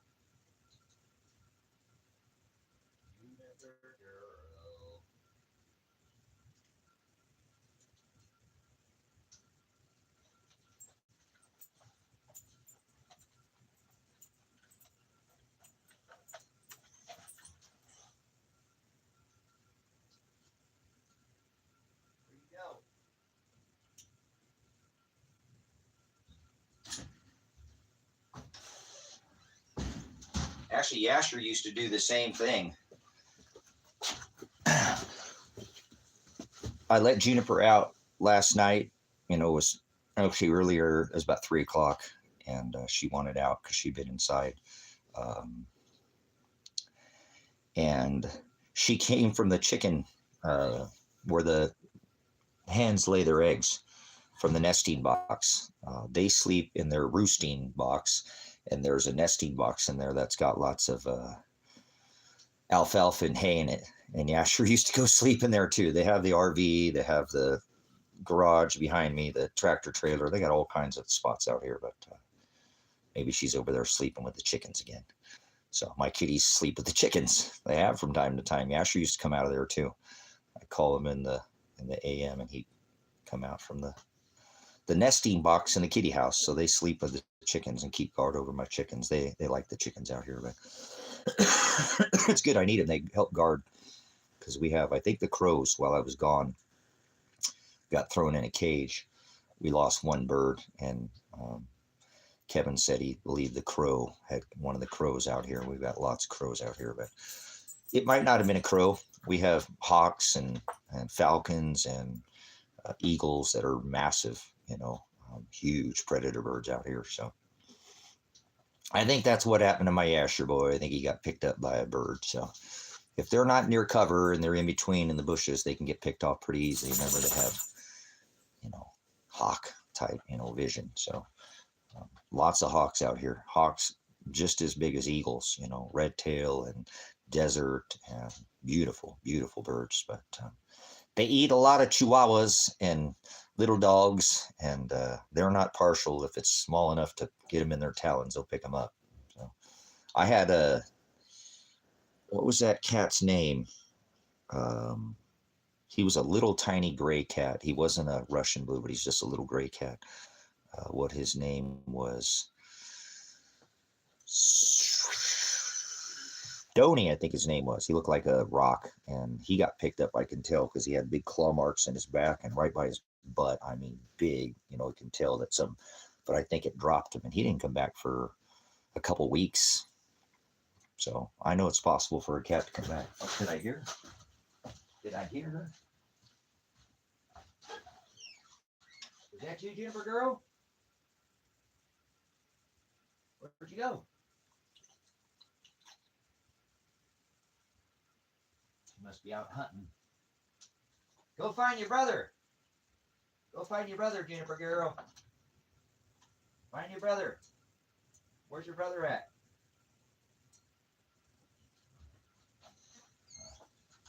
I ate some of my water glass eggs. I'm going to have to go through these water glass eggs because I busted almost one in each one, and it didn't smell very good inside of that container.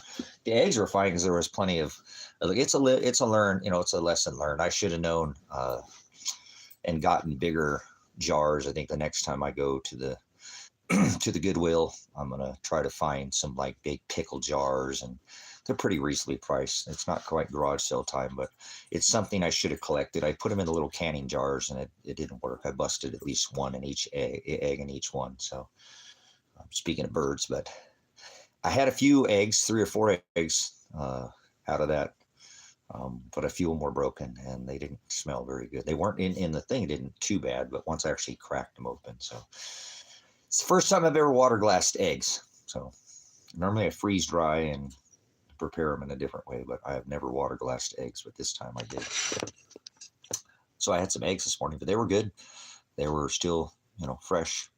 So I made a burrito last night, or enchilada, and I didn't eat the last one. So I cut it up in pieces and then scrambled an egg into it. That's what I had for breakfast. It was pretty good. So, but I love my animals, love being out here on this farm, having this ability not to be on the grid. But it'd be better if I had other people out here to dig holes with me and help me build, but that's okay. I'm not going to be concerned about I just hear her. She keeps jumping up and down. What are you doing, girl?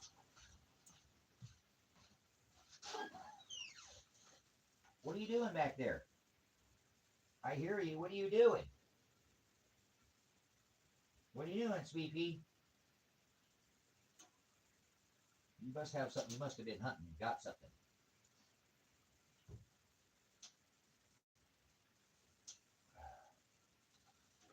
She keeps jumping. I hear her jumping off the side of the building over there.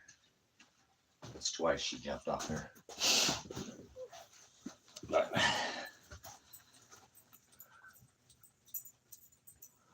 normally I took a birds of prey class in Napa, Idaho, northwestern Nazareth, Missouri.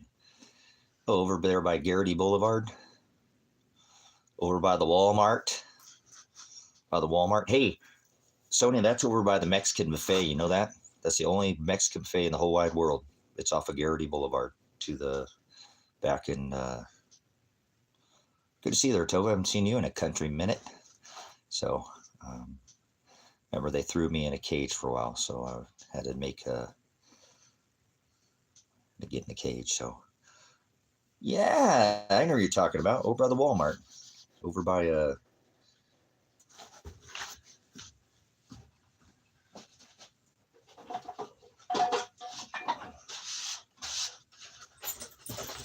over by Los Betos, by Los Betos and Sonic.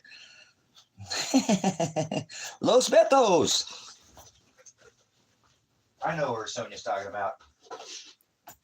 Los Betos has got some bomb Mexican food. So, she's talking about Nappy, Idaho. So that's over there by Garrity Boulevard, going off of. I used to live over there in an underground house. So this showed you a Los Betos glass, huh? Hey, buddy. Staring at your dad, watching the dad, watching being a good kid. This is my puppy. This is my boy. No kisses. He's hanging out with the dad. Yeah. Elijah loved Los Betos. It was one of his favorite places to eat. He always asked me to take him to Los Betos. So, yeah, you know where the underground house is? Just down there. Oh, what is that? Darn it. Why can't I think of the name? It was right there on the tip of my tongue. But so he is a good boy. He's a dingo. So he's super eager to please. He's been hanging out with the dad all day. He loves the dad.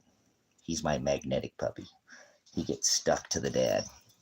He gets stuck to the dad. He's a good boy. He's a good guy.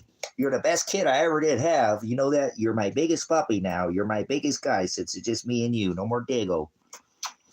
Tycho's in the ground now, huh? Tangerine. What was the name of that? I can't remember, but you know where the underground house is. It's not too far off of Garrity Boulevard. You can just see the roof sticking up it's right there on the corner.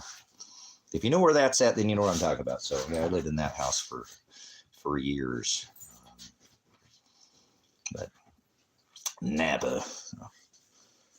I've been thinking about maybe going back over that way, not to Idaho, but maybe over to Baker City. Or I need a change. So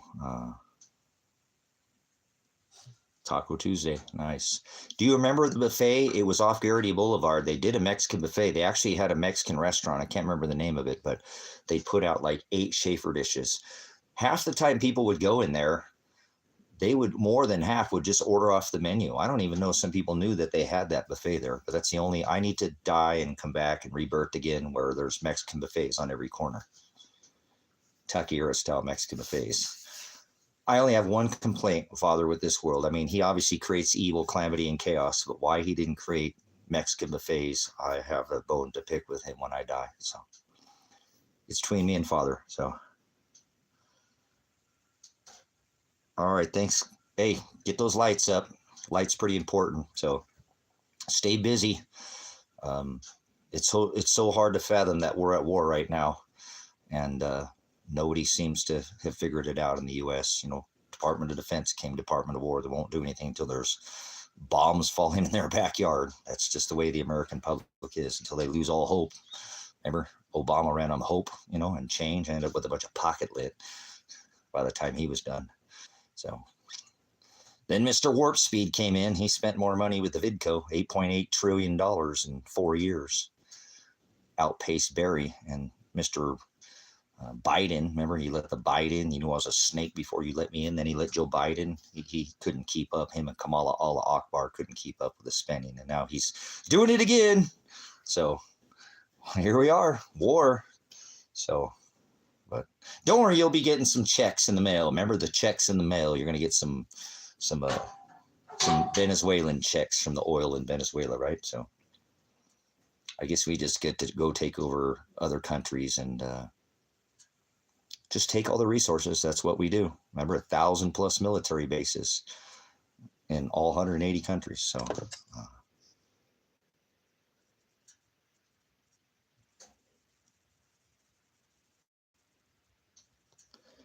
we all heard about a crazy man who lived in a house that was buried because he thought the end was coming. He had a secret way to get in, maybe through the mailbox. So, yeah, that might have been me, huh? Now he's got a storm shelter 28 feet under the ground in the middle of the high desert, higher than a hippie in a B-2 bomber over Iran. And not on drugs, we're talking about, like the Most High, but not in the sky. So I'm on the Jesus juice. So you're checking my fire there. It's still going. So you're such a good boy. So thanks for coming in.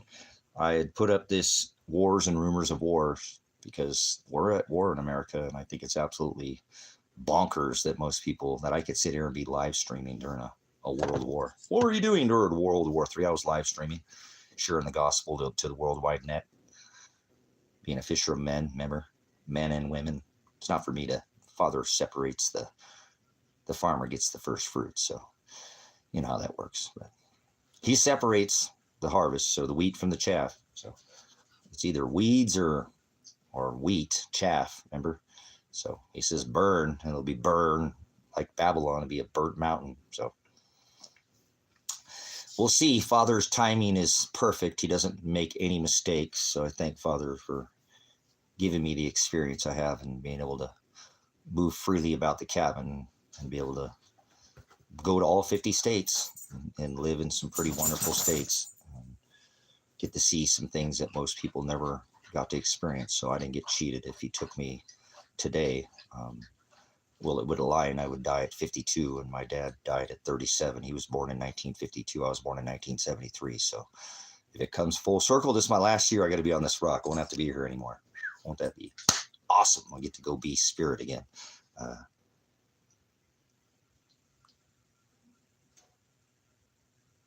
Okay.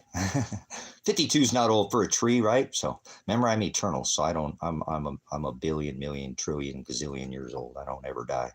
So not the spirit doesn't die. Heaven and earth shall perish, but my word, Father, is the word. That's word Hokodash, spirit or ghost never dies. So that's who I am.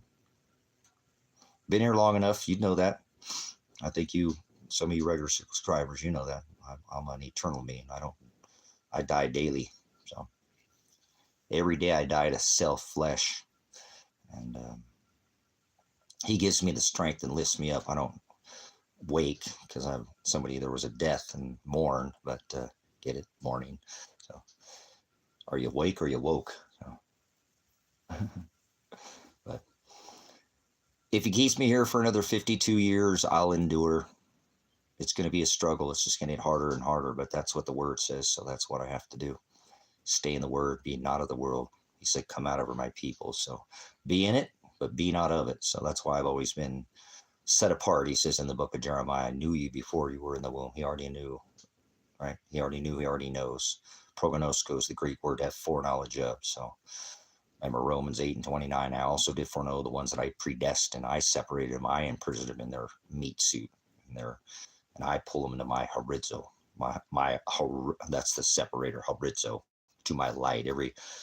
morning, if you use that pagan term, the sun would come up at the horizo, the horizon. He said, I am the horizo. I'm the separator of that dark and the light. So he's the one who pulls me to his light. That's predestination, pro horizo. So predetermined for the light. They're already selected. It's predestination. It's what I've taught. The channel used to be called Predestined for Light, but it's the ministry now. There's too many bodies here, and thank you for this ministry. Without this ministry, I would really, it'd be hard to share the gospel. I mean, I'd have to go into town and share it wherever I do anyways, but this gives me the ability to turn this on, and at the flick of a switch, I can share the gospel. So don't boast because you know, but whoa, if you don't go out and share it, spread it. So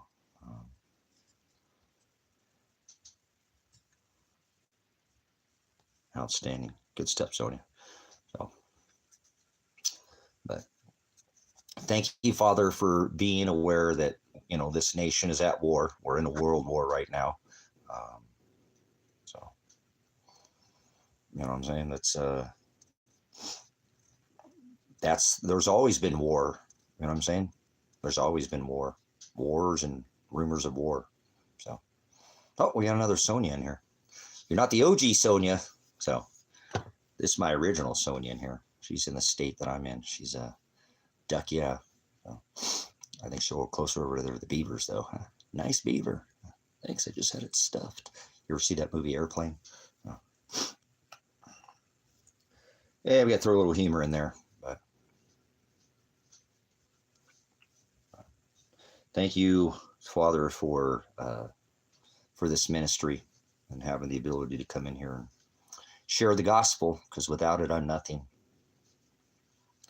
Like I said, this world's trash. I mean, it's phileo. So phileo doesn't matter to the Hamashiach. He said, I'm not asking you if you phileo me, Peter. And we've all been Peter, you know. Don't want to go out and spread this gospel because it might bring us, you know, down, or people don't want to hear it. That's not what we're here to do. We're not here to make friends with the world. We're not here to be loved by the world. So remember, he said they hated me before they hated you. So I hope the world hates you because you won't do the world.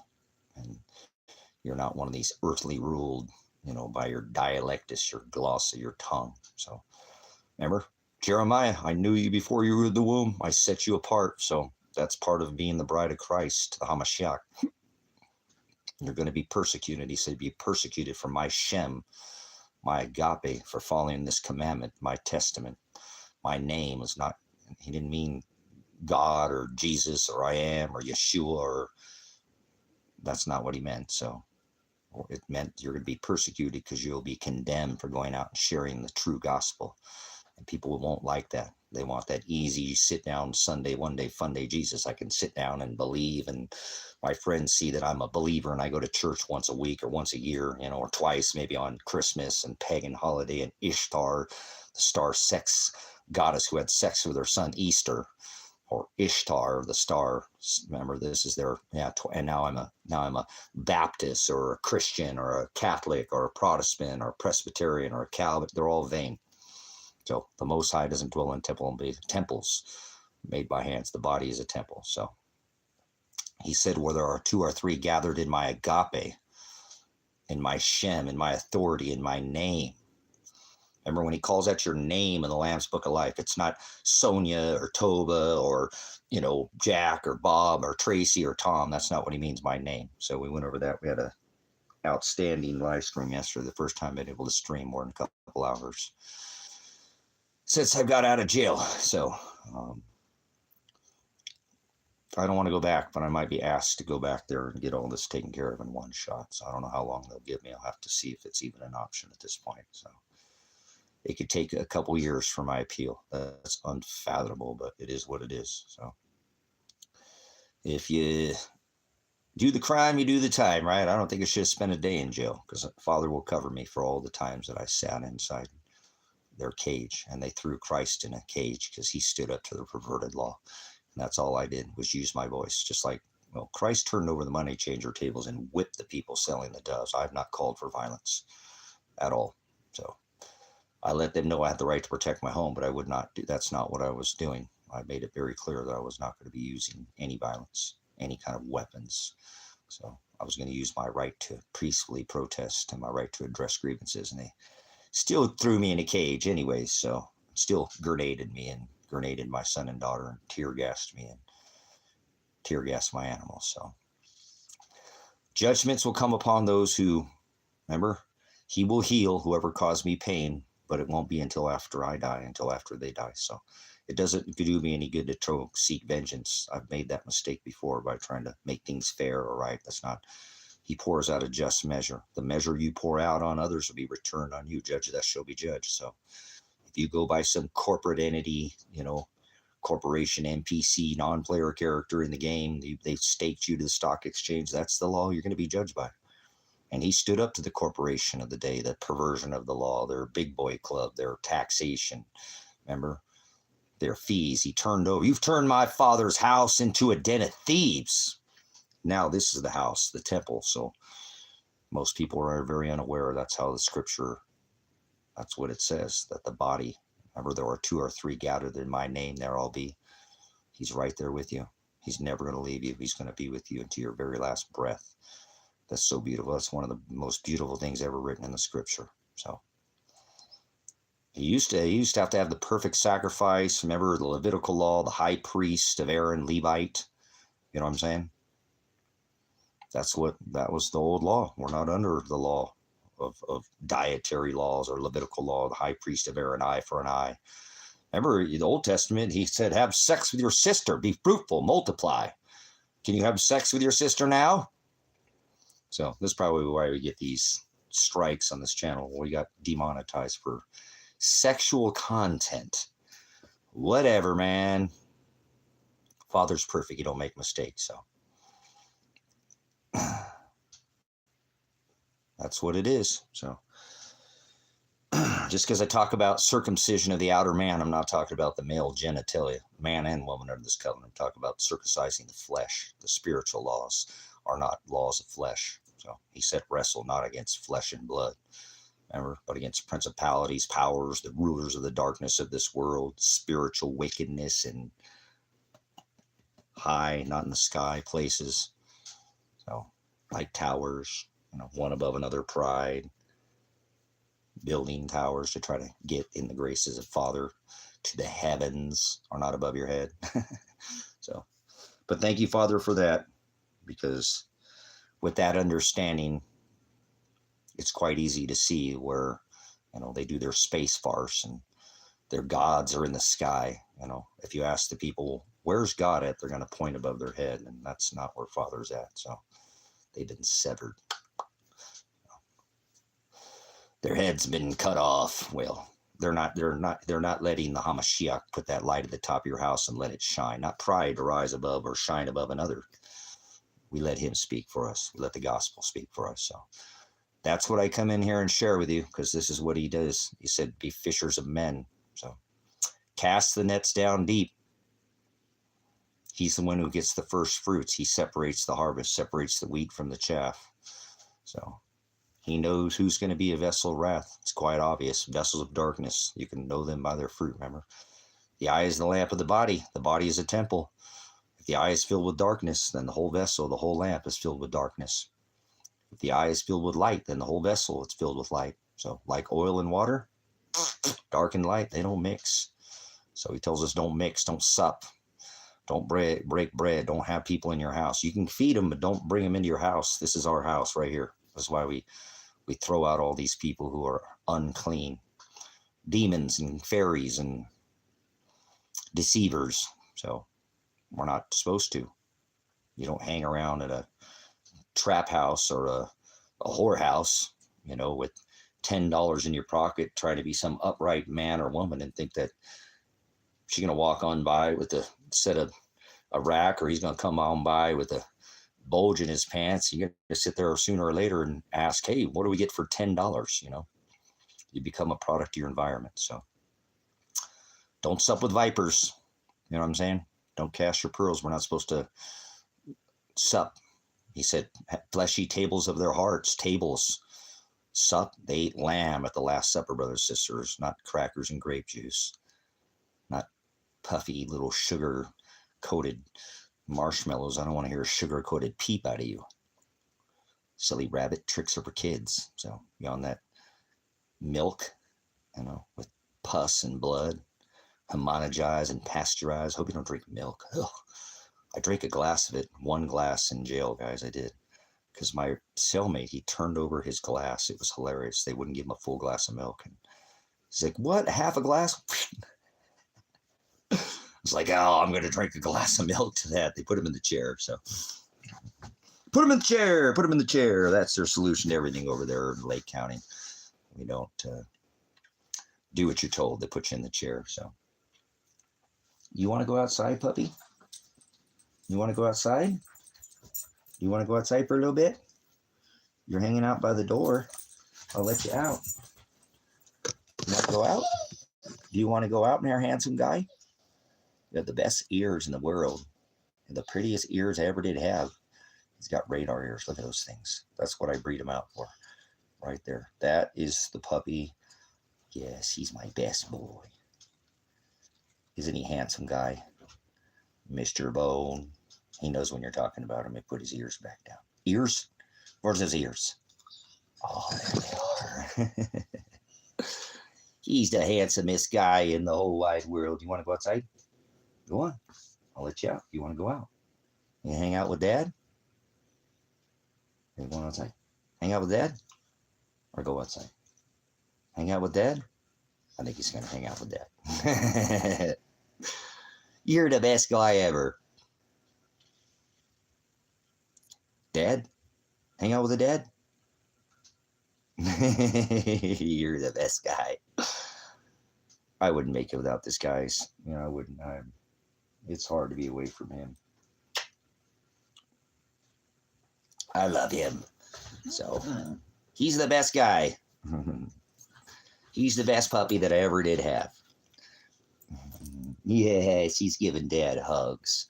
He knows Dad needs lots of love, huh? Dad needs lots of love. He's my Velcro puppy. He's a magnetic. Look.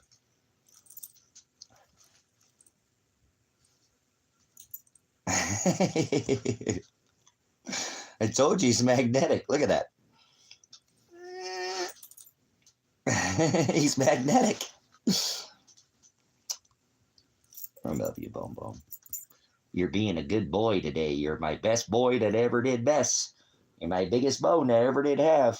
You're my yachter boy. So, all right. He's going to demagnetize him.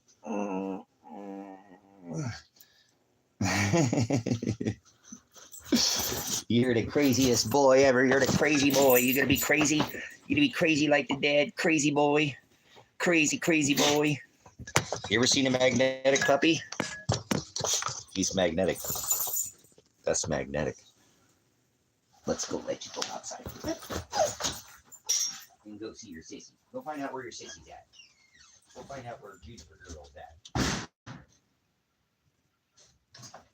Oh, I've been trying to load up on my juices. I don't know if you ever had this, but I really like this juice. It does have sugar in it, but it's pretty far down on the list. It's orange. It's cranberry blood orange. Cranberry blood orange. You ever have this? Yeah, you did some Gnarls Barkley on me there. Does that make me crazy? Does that make me crazy? Possibly. So this is really good. I'm the only one in my house, so I get to drink out of the milk jug. I mean, well, I don't drink milk, but.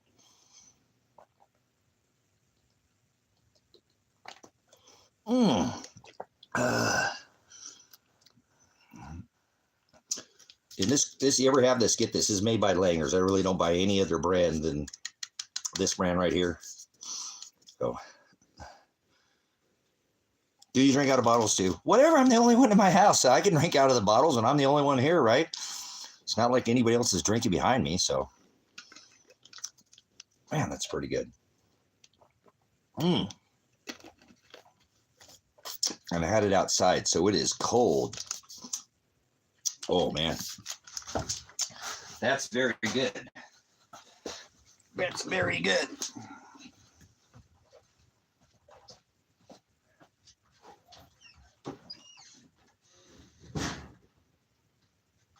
What are you doing? Just sitting there? You're not going outside? All right. I don't know what you're doing. You look like you wanted to go outside. I know. Yeah, it's going to throw some more wood on the fire. Let's keep it nice and warm in here for the puppy. For my puppet boy.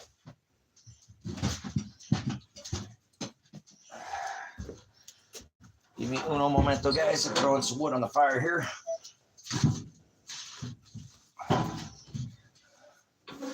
Got to keep it warm in here for my capers being coming in here as well.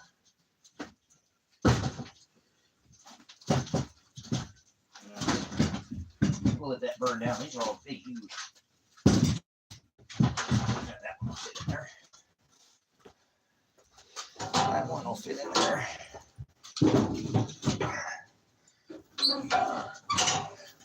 We'll let that do its thing.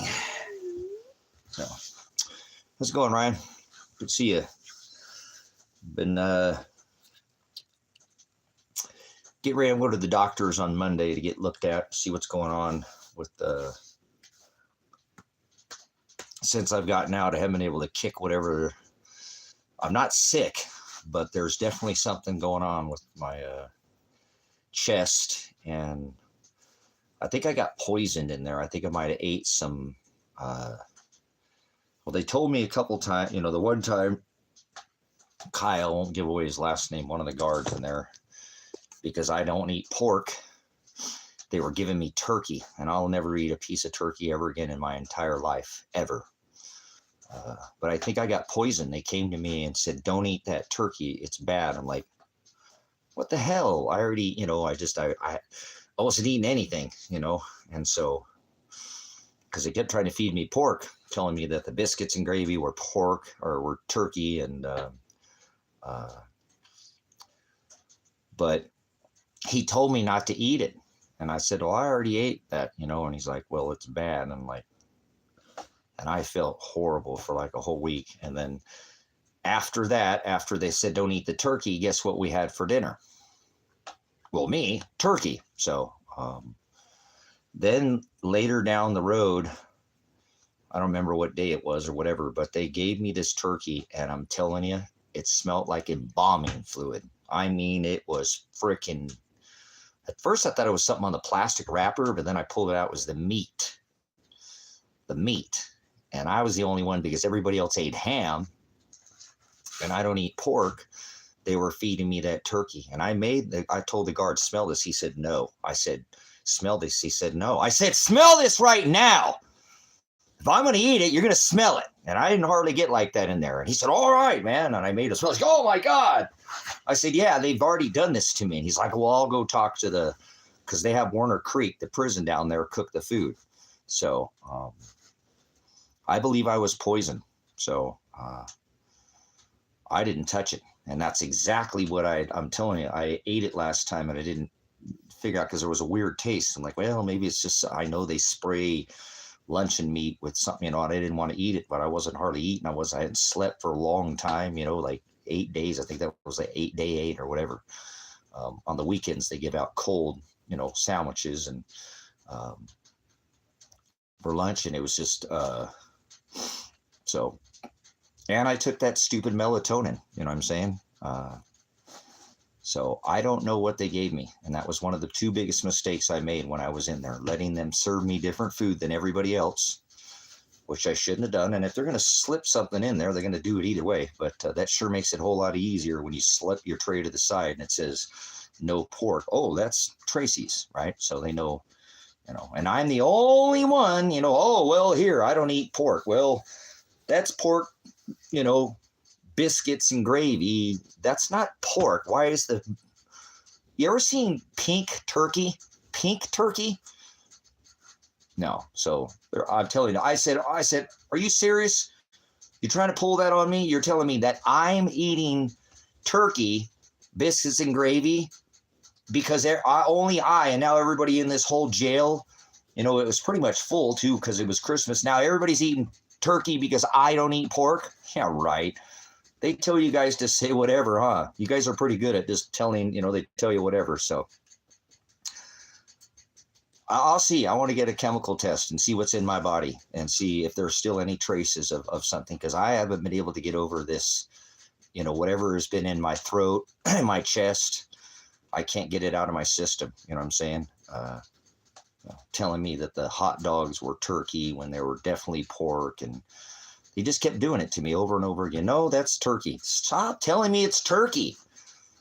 You're not. I used to manage a 5-star restaurant. Okay, I was a cook at a chef and I know food. I'm a foodie. There's 3 meals a day. Most people, some people eat 3 meals a day to stay alive. That's, some people are here. We're just here to eat. Okay, that's called a foodie. So I know food, very well. I've had many cook positions and managed restaurants and open, and I know food. I definitely know food. I've raised my own, and so I kept telling them, you guys are trying to keep telling me that this is not pork when it is pork. I can smell pork a mile away because I don't eat it. So, or something they were giving me when I asked to get the melatonin. It only takes I don't know what they're giving me. So that was I made 2 major mistakes in there: separating my food, my trays, and taking melatonin. So, and remember, you can eat all the pork you want. You can eat pork for every meal till you die, and you're not going to get in the graces of Father. It's not what goes in a man under this covenant. We're equally yoked, man and woman. It's what comes out of the. So I'm telling you, I'm not right. I definitely know something's not right. I have to listen to my body. I haven't been to the doctor since 2009, guys. This is the last time I've been to an actual doctor. So it's been a long time. So if I'm going to the doctor, there's something definitely wrong with me. And my head is just, something's, like I said, I don't know. I've never had headaches, and I've had my head beat to the pulp, and I don't know if it was the grenade to my skull that, the lack of nutrition, the lack of sleep, too much light. The water down there tastes like gas mixed with pond scum liner. I mean, it is. I'm going to let you back out there. You're just sitting there by the door. Go on back out there, buddy. Come on. Come on. What are you doing? Well, why do you keep sitting by the door? Oh, because Choo-Choo. Hi, Choo-Choo. Choo-Choo's over here. And Marcy's over here. Hi, girl, Marcy Poo. Marcy, you want to come inside for a minute? Marcy, get out of there. Marcy, get out of there, knucklehead. Come here, Marcy, girl. You want the bone? Come on, Marcy. Come on. Come on, Choo-Choo. Come in here, Marcy, girl. Did you guys come to say hi? Come on, Choo-Choo. Hello, Choo-Choo girl. Come on. Come on, Choo-Choo. Come on. Come on, Marcy girl. You're so pretty. Can we let out Mr. Bone with you guys? Go on, pets. Go hang out with your neighbor, Fred. There you go. Oh, the good kids. All the good kids, you stay here. Don't go back over there with them. Okay, Pants, you stay here. They go back over there. You stay here. We got the neighbors' puppies over here. Marcy girl's here. And Choo-Choo Train is here. Yeah, I knew he kept looking out the door like something was going on out there. So he's got good ears, as you see. So Marcy is here. And Chewy came over. He followed the puppies back over to his place. So,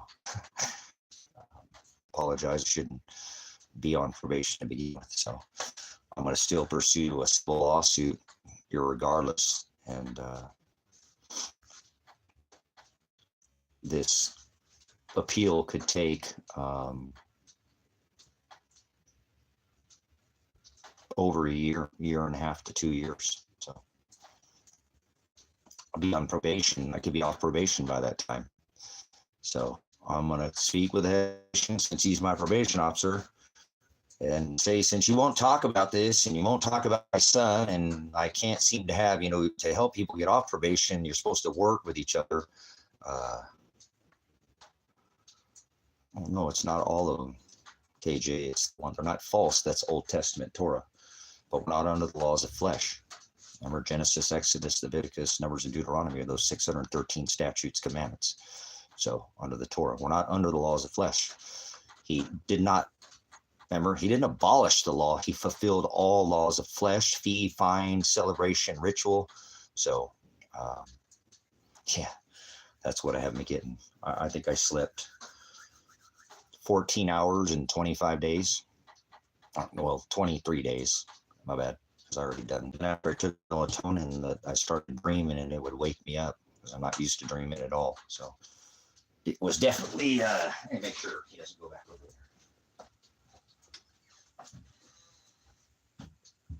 Got her, boy. Got her, boy. Got her. Uh-oh, you go back over there. Got her, boy. Got her. Come here, boy. Yeah, don't you follow them back over there, you knucklebutt. You knucklebutt.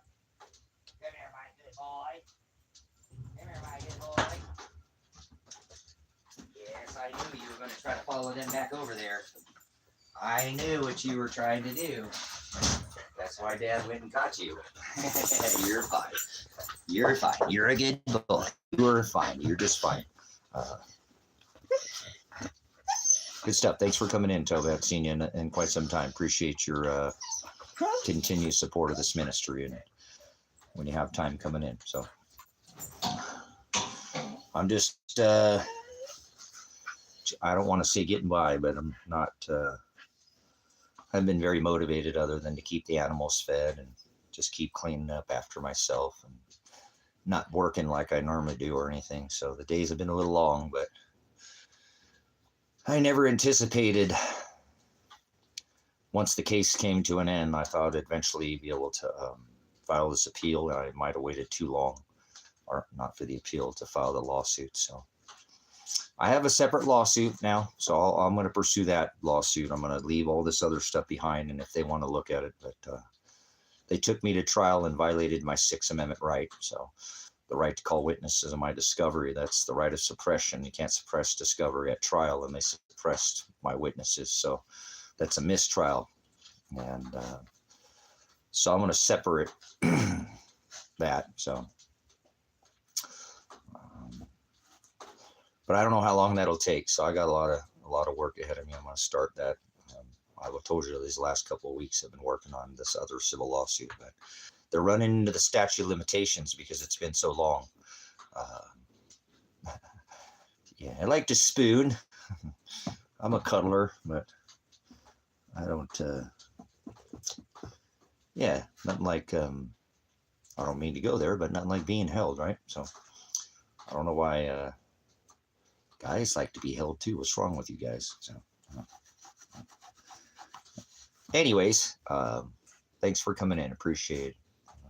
He said, conform to my image, like two spoons laying in a drawer. Imagine that. So it's a beautiful thing. Not in a sexual way, but something like having somebody close to you and feeling the warmth of somebody else. And sure, you know how that goes, especially when you really care about somebody a lot. It's like you can't be close enough to them. You just like want to pull them inside of you. You know how that goes. So it's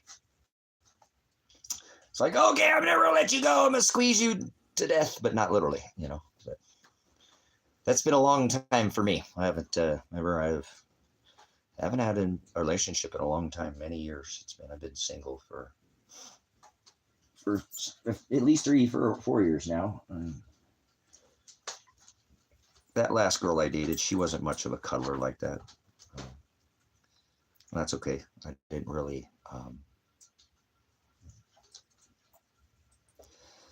love her or anything like that.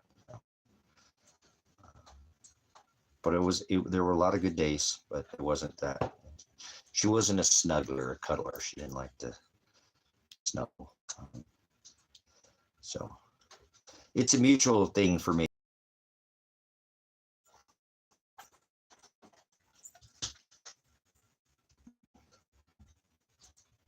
Yeah, everybody's different though. Like I said, some people, they're not a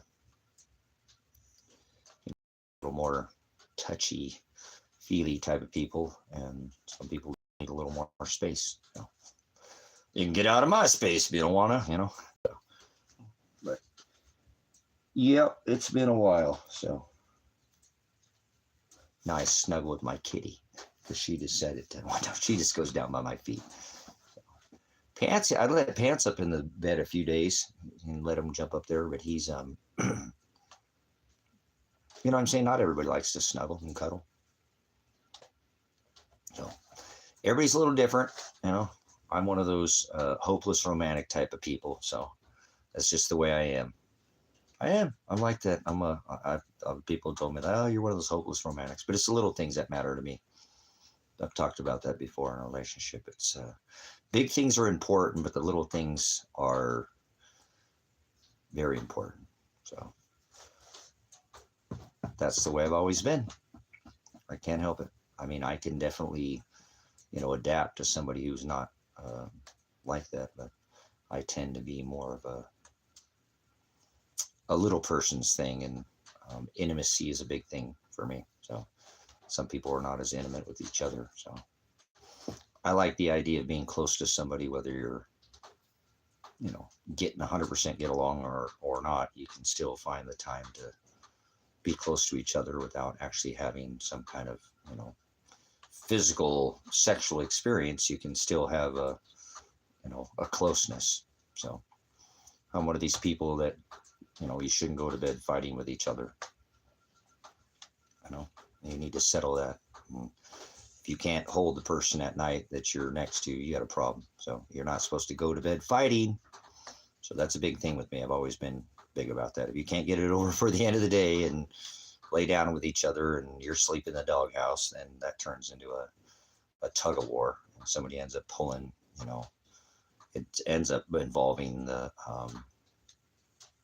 sexual portion of the relationship ends up suffering, which is not an option for me. I don't play with that. You're not going to take something from me, and I'm not going to take it away from you. It either happens organically, and I've never really struggled with that in a relationship. I had one female that I dated, and I didn't date her very long because it wasn't organic, and I don't like feeling like I have to ask, to be with somebody. So that's what I'm saying. If you can't mutually lay down with somebody, and it doesn't mean that you have to have any kind of sexual experience, but at least lay to them in bed at night and, be close to them and kind of put those things to the side and start a new day the next day and maybe discuss it. But you can start out that day better if you're not, if you can't at least lay next to each other and in bed, and, then you start having issues. So sex is not everything in a relationship, but when you start pulling intimacy away, the next thing you know, somebody pulls that away from you. And then it's really hard to build back when you can't have intimacy with somebody. So like I said, I'm the type of person in my relationship, I don't have to ask, and she doesn't have to ask. It just happens organically. Oh, I'm only one asking. And, that gets to be you know what I'm saying? If that makes sense, to you. But a lot of people use that as a game, or, to try to scold somebody, or I'm not going to do this because, I don't like you. Well, then maybe you should sit down and have a conversation before you, let it get that far. But normally that's the way it should work. I'm not saying that, there might be somebody might ask a little bit more, but normally it's not like it's a push and a pull. It ends up being a tug of war. So it's like, if I'm going to be with you, I'm not going to be able to keep my hands off you. That not literally, in a sexual way. It's just I have the ability to put that to the side at the end of the day. And you can love somebody and hate them. Hate what they're doing, and I know that sounds crazy because love doesn't turn off like a light switch. So, or at least it doesn't for me. So I've always been like that with anybody I've ever been with. I've always told them from the very beginning, if you If you pull that away from me, I'll leave you. I won't. You can't take that away from me. I'm not going to, I'm not going to take it from you. I don't care if I'm going to put two popsicle sticks and some duct tape to get that thing up, whatever it's going to take. I mean, you're not going to get told no, but it's a mutual thing, right? I don't want it to be taken from me. And normally when I build that base with somebody, it generally has always worked out pretty well. Like I said, I've had, as much as it is what it is. I've had a relationship with somebody where it wasn't work out and we were still, having intimacy, because people have needs. And, but then it gets a little weird at the end, like, I feel like I'm kind of being used here. So, yeah, I am. But hey, see, that's the mutual thing. The reason why I say that, and I don't go and give any advice, I don't know nobody sitting next to me, but if you take that away from a relationship, I'm not saying a relationship is built off of sex, but if you can't have intimacy with somebody, then you take a lot away. If you can still be intimate with somebody and you are still kind of frustrated, then you can have makeup sex, right? I'm just saying, I'm not, don't take my advice. You don't see anybody sitting next to me. So, but that leaves that door like that, what I'm saying, where you're still, you could be frustrated with somebody, but still have some intimacy is not the end of the world. But when you take that away, it's really hard to get back. No, I'm not giving you none, or, well, then leave. If you can't be intimate with somebody, get the hell out. You know what I'm saying? Get away from them. That's what I always tell a woman. I am never going to cheat on you. You have my word. I'm not going to cheat on you. I'm going to get a little crude here, but that's the way I say it to them, because I want them to know exactly how I'm feeling. I said, I will leave you. If I'm going to go be intimate with somebody else, I'm going to definitely have you out of my mind, and I'm going to have you long gone. I'm not a narcissist. I don't bounce from one relationship to the next. I'm going to make sure that when I'm dipping her guts, apologize there, ladies, or whatever, gentlemen, if you're in, I don't want to be thinking about you at all. I want to have all my concentration on her. I don't want to be thinking about you when I'm being with somebody else. So I'm not going to cheat on you. You have, I'm not going to do that. I won't cheat. It's not in my nature to do that. I'm going to kick you to the curb, make sure you're long gone, and take some time to heal myself before I go jump in the sack with somebody else. Like I said, when I'm with her, I don't want to be thinking about you.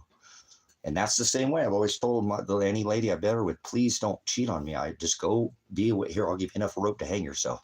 And it's always worked for me, guys. I've never ever struggled in that part of my relationship. I have some other issues, but I don't have that one. So, like I said, the relationship isn't built off that. But if I never did, like I said, why would you just go be intimate with somebody else? I found that most people do that. They don't just go be intimate with somebody else. There's some communication that has gone on for some time that's not being addressed. Some people just have a cheating heart. They'll just do it because that's their nature. Some people are not happy with one person. Don't be with somebody like that. That's not their fault, brothers, sisters. I know that doesn't seem, but polygamy and this, we've been like this. David had 150 concubines and he kept them all happy, and 150 wives. I can't even keep one woman around. Why the hell would I want to be messing with two of them? So I tell my ladies, I can't make one of you happy. Why the hell I want to try to juggle two of you? That's a mess. Well, I feel like a circus over here. No way. No big top circus for me. If I'm going to be with somebody, that's who I'm with. If I'm going to be with somebody, I only have eyes for one person, period. That's called, to me, it's called attraction. I can only be attracted to one person at a time. I could be with my lady and say, oh man, isn't she beautiful, honey? Look at her. Boy, she has just a near perfect body. Look at that. She looks like a supermodel. Oh yeah, she is pretty. Yeah, but I'm be dipping your guts tonight, honey, So, if that makes sense to you. So it does to me, and that's what I've always told any woman I've ever been with. But I found that people who normally go to the physical side of cheating, it just didn't get there overnight. There's been communication that didn't get addressed. It's a back and forth, somebody just finally gives up and throws in the towel. And that's a good way to get over somebody. I'm not saying be a narcissist. You should take care of and don't remember dust that off and leave it behind you. Don't be dragging that into your next relationship. But seriously, the best way to get over somebody is to go be with somebody else. And I'm not saying go jump in the rack, but when you're ready, when it's the time, that really helps you, you know. Um, but don't do that until you're ready. See, why would you go be with somebody else when you were still held up over? Actually, jumping from one relationship to a next is narcissist. That's narcissism. I've stopped and studied this, and it is, whether you realize it. So people you see hop from one sack to the next, they're a narcissist, male or female, it doesn't matter. No, you know what I'm saying? So I can't be with two women, and I can't be attracted to two women. I'm only attracted to one woman at a time. And when I see her, I don't see nobody else. I can recognize beauty, but there's no attraction. You know what I'm saying? I'm not attracted. I'm only attracted to one person. You know what I'm saying? That's it. So that's why I tell anybody I've ever been with, don't worry about it. I'm not going to cheat on you. I just don't have it in me. It's not my nature. I will kick you to the curb long before I ever try to go hop in the rack in the sack with somebody else. I don't want to do that. If I want to go get my wick wet, that's something different. But see, I'm not going to do that. I'm not, I'm old school. If I lay with somebody, that's my wife. That's who I take on as my wife. But my son is the same way, because that's the way he saw, I have not had a bunch of relationships. My relationships are normally long, and then there's long time between each relationship. Yeah, exactly. That's what I'm saying. I'm not ready to change energy from one person to the next. You're still vibing over here. So I think the best thing for people to do is take some time for yourself. Get yourself, where you're not thinking about this other person at all. That way, when you with somebody else, you're not dragging that. Why would you ever mistreat somebody who's never done anything to you because somebody did to you in the past? See, that's the problem with society. Oh, well, my last person did this, and then you're fearing, my last girlfriend or boyfriend cheated on me, so now I think you're going to cheat on me. Well, you weren't over it. You need some more time. It's like, are you afraid to die? Get off the freaking internet and go live a little bit, would you? If you're afraid of death, you ain't lived enough, right? Go live a little bit. So, well, that's just a narcissist, too. You're just not with the right person, remember? Some people have a cheating heart, and they're never happy with one person. Don't matter how pretty or sexy you are or whatever. You ladies that are very attractive tend to have more drama, too. I'm not saying it as a whole, but especially guys, we're freaking dogs, and guys, all they can think about is breast and racks. Says, oh my god, but they're savages, and so you ladies are always not but in my 20s I was a pretty solid guy, and I had the ability to I felt like I'd have any woman that I wanted on this rock. It didn't matter. Looks were not an issue for me at that time. So,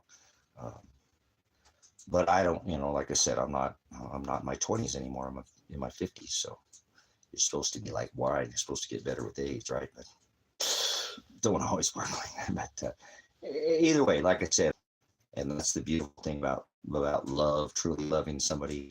I like to fall in love with the person inside, I've said this in the past. I date a 7 who treats me like a king, and a 10 who treats me like crap. Because she could be with any guy she wants. The guys are drooling on it every time she leaves out of the house. It's always there. So, if that makes sense too. So you ladies, I'm not saying that, and then you take half the money and all the pussy with you when you leave. So I tell guys, don't get too attached to that thing, because they take it with them when they leave there, buddy. Apologize for my bluntness, but that's what it is, right? Half the money and all the, never mind, bluntness, but that's what it is, right? Half the money and all the, never mind. Get it? It's pretty funny, isn't it? But yeah, that's how it works, you better listen to that Bob song. I think it's P.I.W. Go listen to the Bob song, P.I.W. You'll know what I'm talking about. So if that makes more, like I said, to me, that's why it's really hard for me, again, to be with somebody who's just, actually, I don't find Women that want to doll themselves up and look like some supermodel attractive. That's, to me, that's not attractive. Makeup is the biggest turnoff for me in the world. I despise makeup. I hate makeup. I'm not saying my lady wants to go have a nice dinner with me and we haven't been out to dinner and she wants to put on her face. That's a special occasion or something. But, I don't want that go to bed at 2 with the 10 and wake up at 10 with a 2 kind of deal. Like, who the hell is, oh, wow. What the hell was I thinking? Beer goggles? Oh.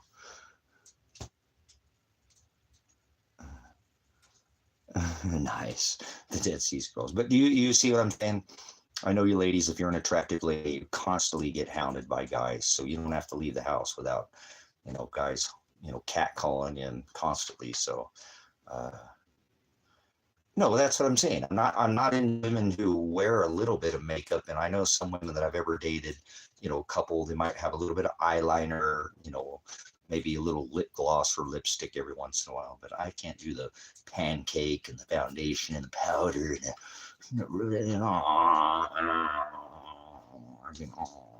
dude, come on. Does that make sense? What's going on, Jonathan? So you're putting on your face. My mom takes her an hour to put her face on every day before she goes to work. It's a whole process, and she's a beautiful woman, and she was very beautiful woman. Even, my mom, I think she's in her 70s now, and I haven't seen her in a while. But I know when I had my wife, how old was my wife at the time?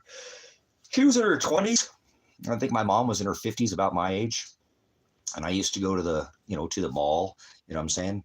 And I've had my wife on one arm and my mom on the other. The guys are like, dude, look at this guy. He got two. That's my mom, you son of a bitch. What the hell? Quit looking at my mom like that. Guys Googling over my mom over here. So, so it's vanity. That's what I'm saying. KJ's got it. So ladies, listen, I understand it's okay to put your face on. Like I said, we're going to go dancing or something, or we're going to go to the opera or something, and you want to get prettied up and wear a nice dress, and that's totally understandable. You know what I'm saying? But take that stuff off when we get home, please, honey. I want to look at your beautiful organic face. You're pretty, but okay, you can take the mask off now. You're pretty just the way you are. So a woman and people, a guy would, women used to wear a skirt below their knees, and it left a little for the imagination, not just let it all hang out, dong, da, dong, dong, dong. So I'm not saying a lady who, has an upper, can't, but that's a little bit, there you go, KJ. You know what I'm saying? So, well, you need time, Toba. You need time, because I'm sure you're a beautiful woman. I don't never seen a picture of you, but I know your spirit. You have a beautiful spirit, and you think you're not good enough. You just said it earlier. And I know just from you being in here, you go after the wrong guys, and you know that. That's okay.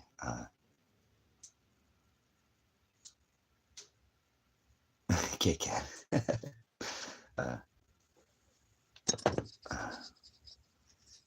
So, and remember, like I said, Toba, there's always, somebody who's going to find you super attractive, and they could have, a lot going for them and be, handsome or whatever you want to call a guy. But, when you find the right person, it won't matter how, I don't care if you're ugly. They'll think you're the most beautiful thing to ever walk this rock. And they will see beauty they'll be attracted to you. And like I said, they won't be attracted to nobody else. Their attraction for you will be magnetic, or flip them around, you won't be able to keep you apart from the person you're with. So that's how it works. I'm hard on myself. I'm one of those people that I don't feel like I'm, now that I'm older. When I told you I was young, I had a totally different attitude. I was born in Los Angeles, California, and I'd seen a lot of things and done a lot of things at a very young age, and didn't feel like there was anything that I didn't, couldn't do, touch, taste. I just had nothing. My dad told me I could do whatever I wanted as long as I didn't hurt anybody. That was including myself. He always made sure. Stop tired of going to the hospital and putting you in cast and stitches, and would you stop being so freaking crazy? But the man's nuts, grab them. No, keep your hands to yourself, ladies and gentlemen. So, but remember that, Tova, we all have a inner, like this inner complex where we don't feel like we're good enough. You just need to love yourself for who you are. Not everybody gets, to be a 10.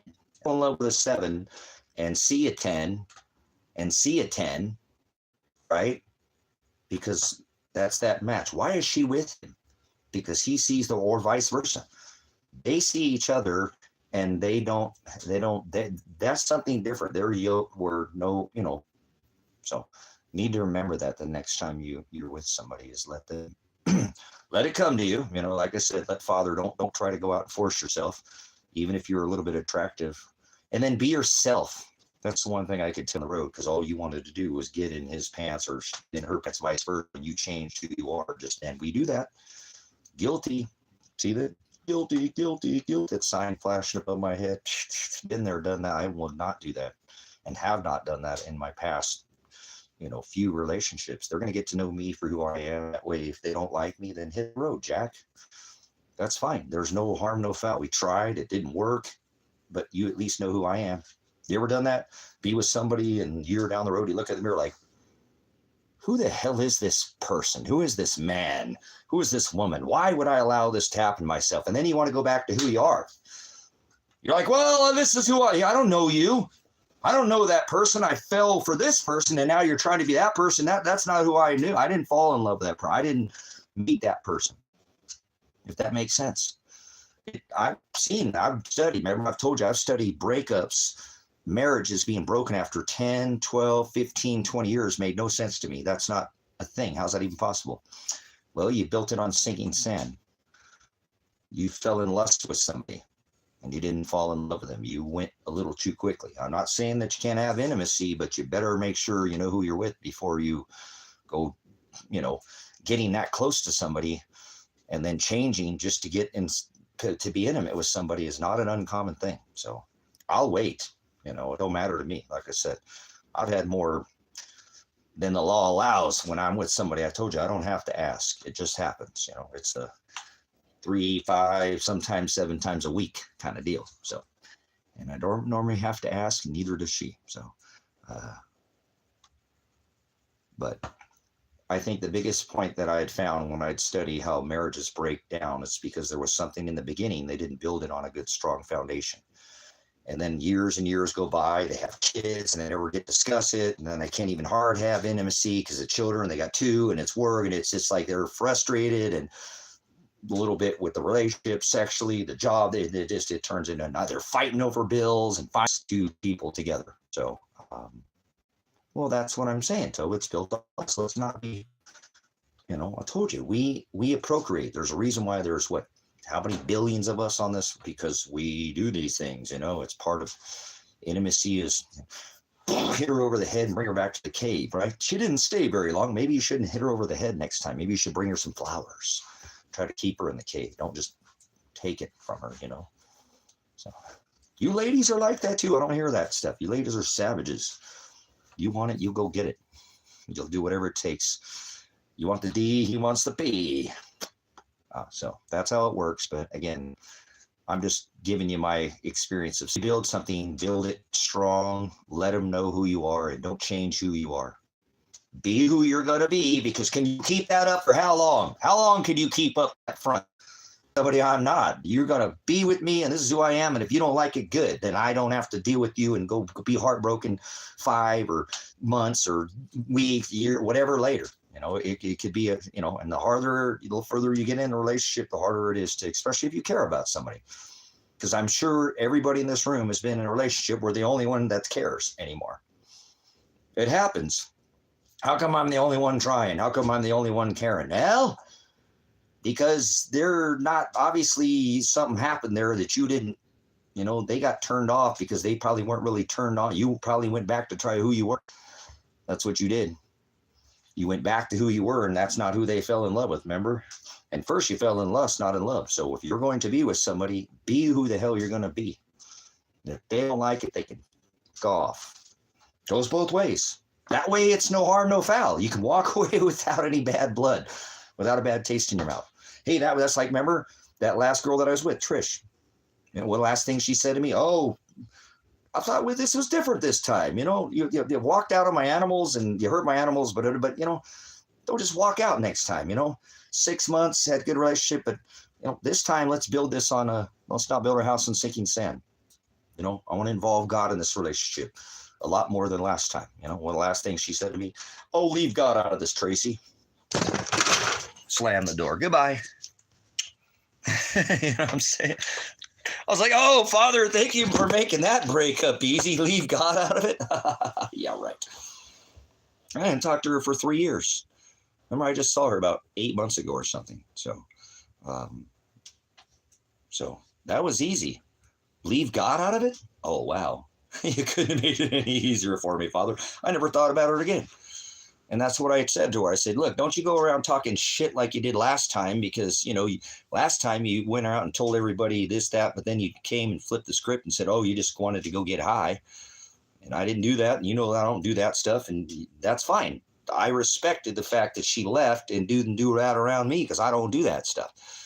I don't want it around me. I don't do it. I don't care what you don't do it around me. I don't want to be with somebody who does that, but that's fine. But then she came back, you know, I didn't, for years later, saw her again, hey, what's going on? And helped her out again. And then said, hey, let's not do this time. Let's build this off of a different base here. And that's why I said I had good days for 5 months and 29 days. So every day was a blast. I had a good time. So don't go around talking smack that, you know, something. I had good days, and everybody's going to be a witness to it. It was on Predestined for Light. You guys witnessed it too. So that way I could walk away from that relationship, and I never thought about her ever again. She only lives a few miles down the road from here. So, but it was easy to walk away from. My heart wasn't all caught up, and I didn't feel, because I was who I was. And I know that I base my now relationship off the word. So I'm not going to be with somebody ever again if they can't yoke with me with the word. I'd rather die single and happy. I'm happy with myself. I'm happy single. I don't need to be with somebody to make me complete. You don't complete me. I'm already a complete person. Nope, you don't complete me. You add to me. You add to what I am. That way, if it's cut off, I'm still who I am. Oh, I need you so bad. No, I don't need you.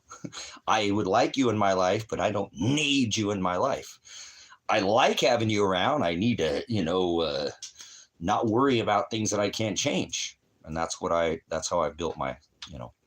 But I wasn't this way in my 20s. As I told you, I had a whole different mindset. So I think I'm the best catch on this rock, but Father's not ready for me to be with anybody else. So once again, I'm not looking for a loner wife or a girlfriend. I don't want a girlfriend. Whatever. I told you, when I'm with somebody, that's my wife, period. If I'm going to lay in bed with you, I'm taking you as my wife. I'm not going to, that's how I don't need a piece of paper to be bound. You know, Father's the tie that binds. It's not some pagan ring, or that's not what makes two. He's the tie that binds. He's the one, no matter the distance, he bridges that gap. No matter how long or the distance, he keeps two together. There's no way that's inseparable. And that's what you need. You need a woman or a man that can, you know what I'm saying? But that's, KJ, that's fine, but that's not necessarily, I want my woman to be ahead too. I want my woman to be very headstrong and put my ass in place when I'm out of line. Stop being a cocksucker, man. You're acting like a dick. What's wrong with you? Well, stop being a dick. I want to be put in my place. If I'm acting like a dick, I want to be told I'm not, you know, right. And I want my woman to be. Here's what I tell my women too. No matter what, I lay this out from the very beginning. I lay this out from the very beginning with every woman that I've been in the last 20 years. No matter what, and I don't care what it is, and I always tell this to somebody I'm going to be with, all you have to do is what I call set the stage. Honey, you might want to sit down for this. Oh, shit. Okay, hold on. Let me get a chair. This is going to be, so no matter what you're going to say to me at that point, it's going to be okay. I've already talked to you about it. Well, honey, there's this guy at work, and this is the third time he's pinched my ass. Yeah, you know, and, oh, is that it? Well, I want to pinch your ass too, honey. Remember, every time you go over to the sink, I pinch your ass. You know, when you go rinse the dish, because I washed the dishes in this house, right? So I'd be pinching your ass too, honey. You got the cutest little muffin butt in the world. You know, I'm not mad about that. Oh, your boss is hitting on you? Well, maybe it's time to find a new job, honey. That's called sexual misconduct in the workplace. But if your wife can't even come and talk to you and say, hey, the boss is hitting on me, I've got some guy at work hitting on me or something, you know, or hey, honey, I don't feel the same way about you because you were doing this and now you're not. You know, what happened to that man that used to, you know, get my lipstick and put I love you on the mirror. So when I go in there to take a shower, there's, you know, what happened to putting rose petals on the bed for me and lighting candles? Where did that man go? You haven't done that for me. Well, honey, I'm busy. I've been trying to get her, you know. Well, I still like those little things. You said you like, see, I want her to be able to come to me and tell me anything. Tell me anything, no matter what it is. That's where you lack. If your partner cannot come to you and communicate with you, no matter what it is, you got a major problem. And that's how I want my partner to be, because I want to be able to tell her anything. You know, honey, what's going on? You're getting a little, you know, I don't feel the same. Hold on. Neighbor's calling me.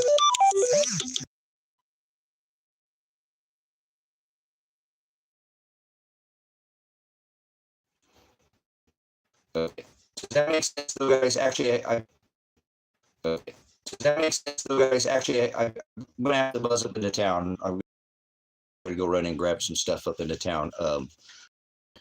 Don't take it advice. I'm not Dr. Phil. What works for you works for you. This is what I found from my experiences. But the best thing that I can, from my mistakes in past, is be who you are. Be who you are.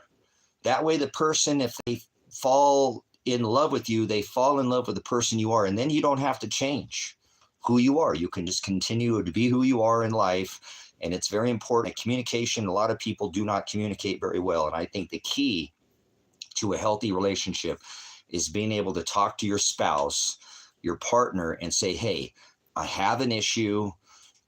I fear telling you, but I know it's better to tell you than, because to me, when you're holding things back from somebody, that's not cheating, but it's like lying to them because you're not being honest and forthcoming with them.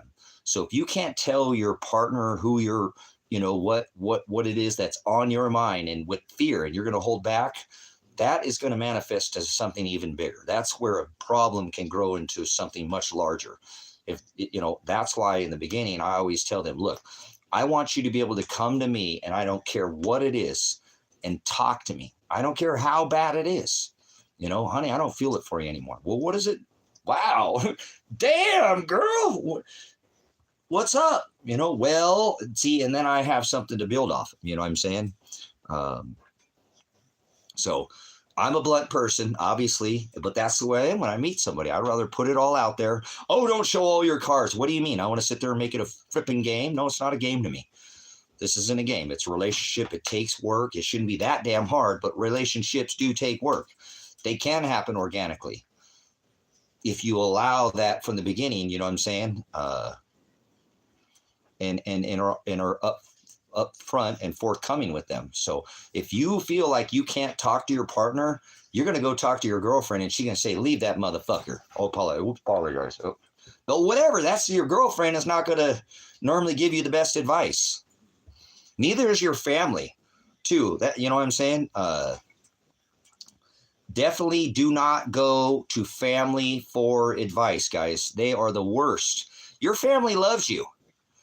You know, it's like my ex, she treated me like crap in front of my son, and my son despised her. And I told her, that's your own damn fault, lady. You treated me like shit in front of my son, and he has the right to feel that way. That's why he treats you like crap, because you treated his dad like crap. So he has every right to feel the way he feels, and it's gonna take a long time for him to get over, because I'm his dad. He loves me. He has a bias towards me. He don't care. You'll come and go. But I'm always going to be, you know, so that's why it's, do not go to family or friends for advice. You need to go somebody who doesn't know you, somebody out of the picture, somebody who has nothing to do with the city. That way they're not biased.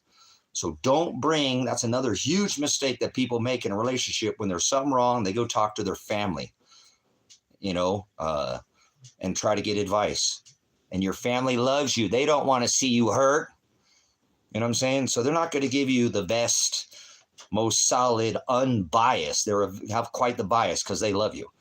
If that makes, you see what I'm saying, Tova? So, if a man treats you like crap in front of your kids, are going to have every reason to feel like that.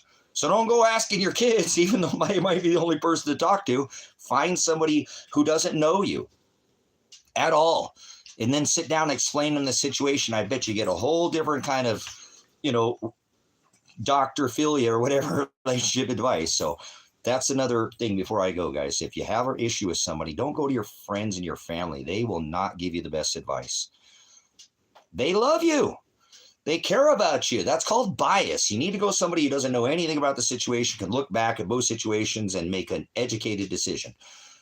If you're looking for that type of help, and if you need to talk to somebody and they won't communicate with you because you're having an issue, then don't go to your friends and your family.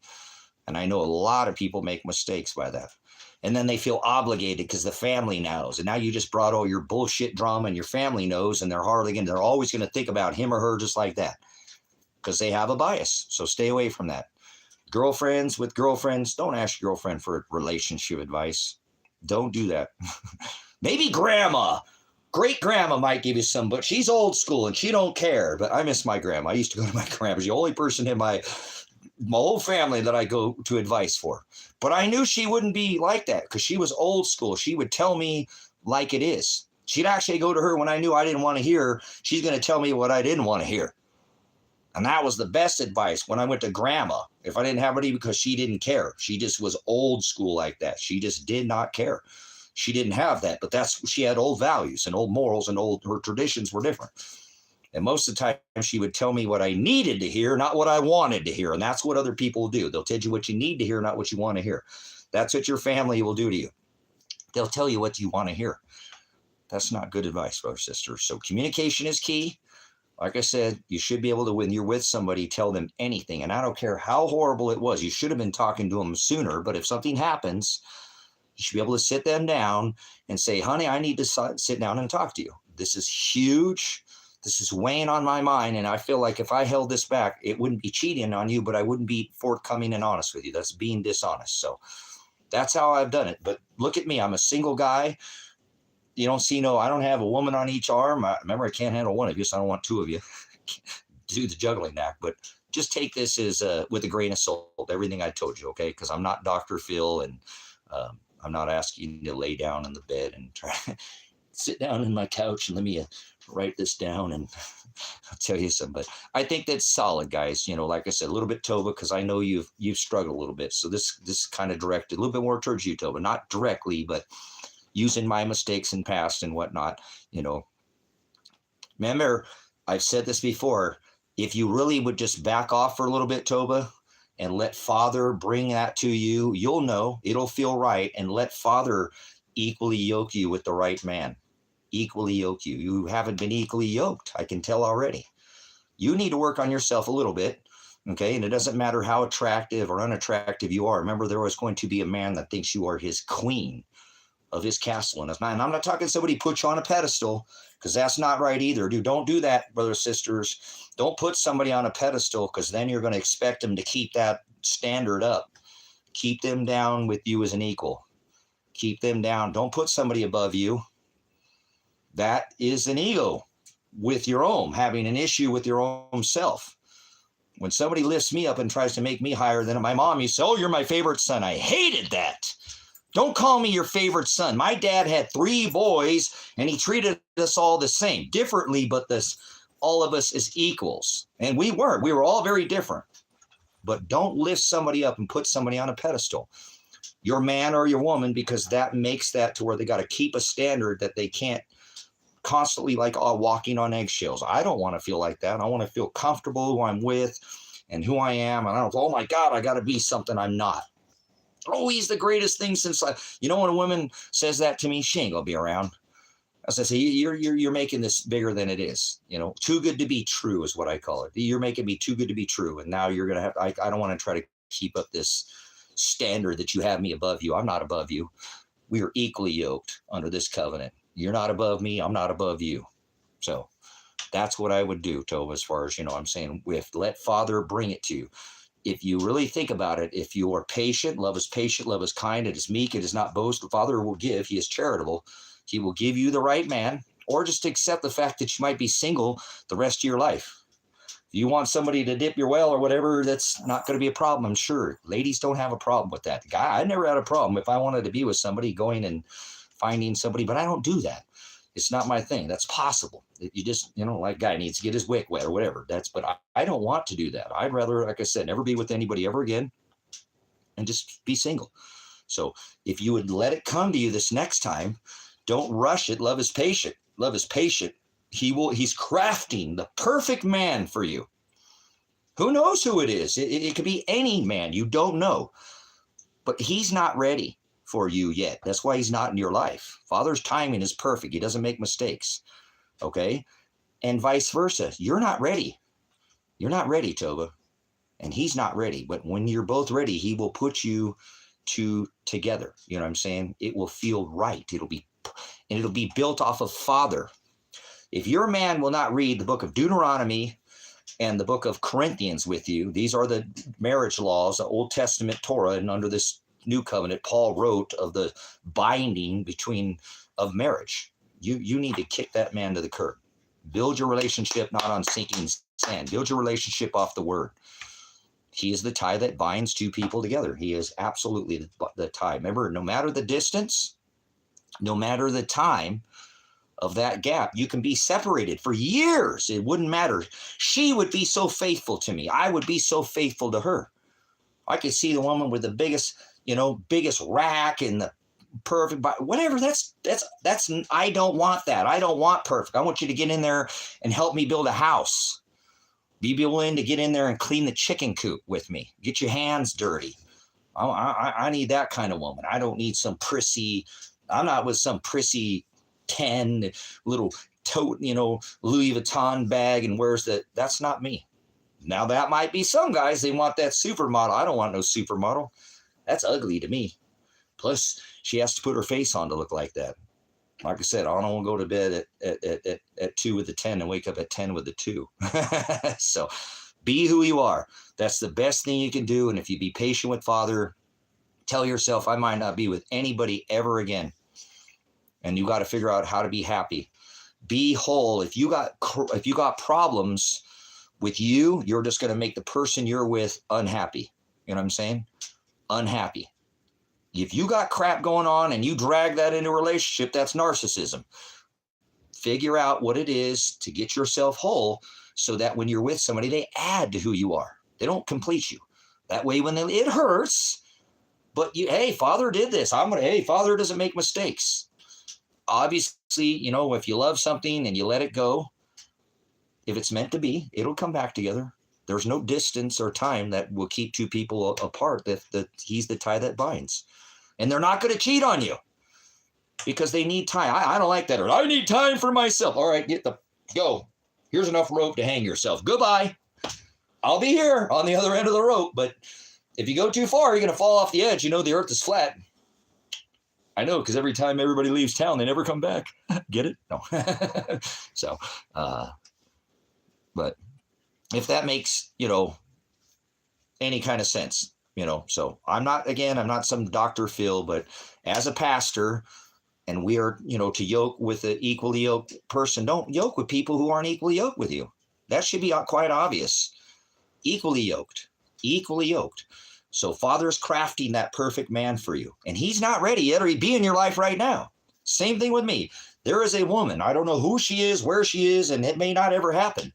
And I'm okay with that. Like I said, I'd rather die single and happy than to be with somebody that I would separate before I die. I'd just rather not be with them. Period. I don't care if I live for another 50 years. It's not that important to me. What's more important is that Father has put that person in my life, and they don't have to be perfect. They need to be perfectly yoked. Nobody's going to be perfect. Like I told you, that's why I go for the 7 or the 8 and don't go for the 10, because the 10 is a drama queen. Drive a little BMW with a little, no thanks. So get yourself square, get yourself solid. And when somebody leaves you, it's not going to devastate your world. It hurts. It takes you time to get over because love doesn't turn off like a light switch. But hey, you at least, you just go back to who you were. You might think about them, you know what I'm saying, but you move on with your life. You can talk. It might even be your friend afterwards because you weren't that, you know what I'm saying? The breakup shouldn't be necessarily a bad thing, Yeah, keep your standard and don't set your standards too low. Don't be digging in the gutter for something. Father's crafting you there's no reason to be going below yourself or above yourself. Remember, that's the equally yoked. So if you let Father do that and don't rush it, Sabrina, I'm not saying that you can't have intimacy with somebody, or excuse me, Toba, because Father's not going to throw you in jail because you have sex out of marriage. He's going to throw you in hell because you don't stand up against perversion of his law, and you don't go share the gospel, and you don't suffer. That's why you're going to get thrown in hell. Well, me too, right? Look at me. I live out here alone. So you think Father's worrying that like a guy gets his wick wet, or something once a year or once every few years? Whatever. Yeah, right. That's not what Father's looking for. The sin of the world is because you don't stand up to perversion of his agape. All these other things are irrelevant. I'm not saying that they're not, something he's not going to look at, but that's not why you're going to receive your inheritance or not. That's like saying, oh, I can eat pork or not eat pork, and I'm going to get the Father because of that. No, I'm not. He said, don't sup with vipers. Don't cast your pearls before swine. Don't invite somebody in your house that's not equally yoked. Okay? So you let Father will bring that to you. I am the hados. I am the narrow way. It'll work out. Not one above another. Everything I've already told you, this should add up. Remember? He's the just measure.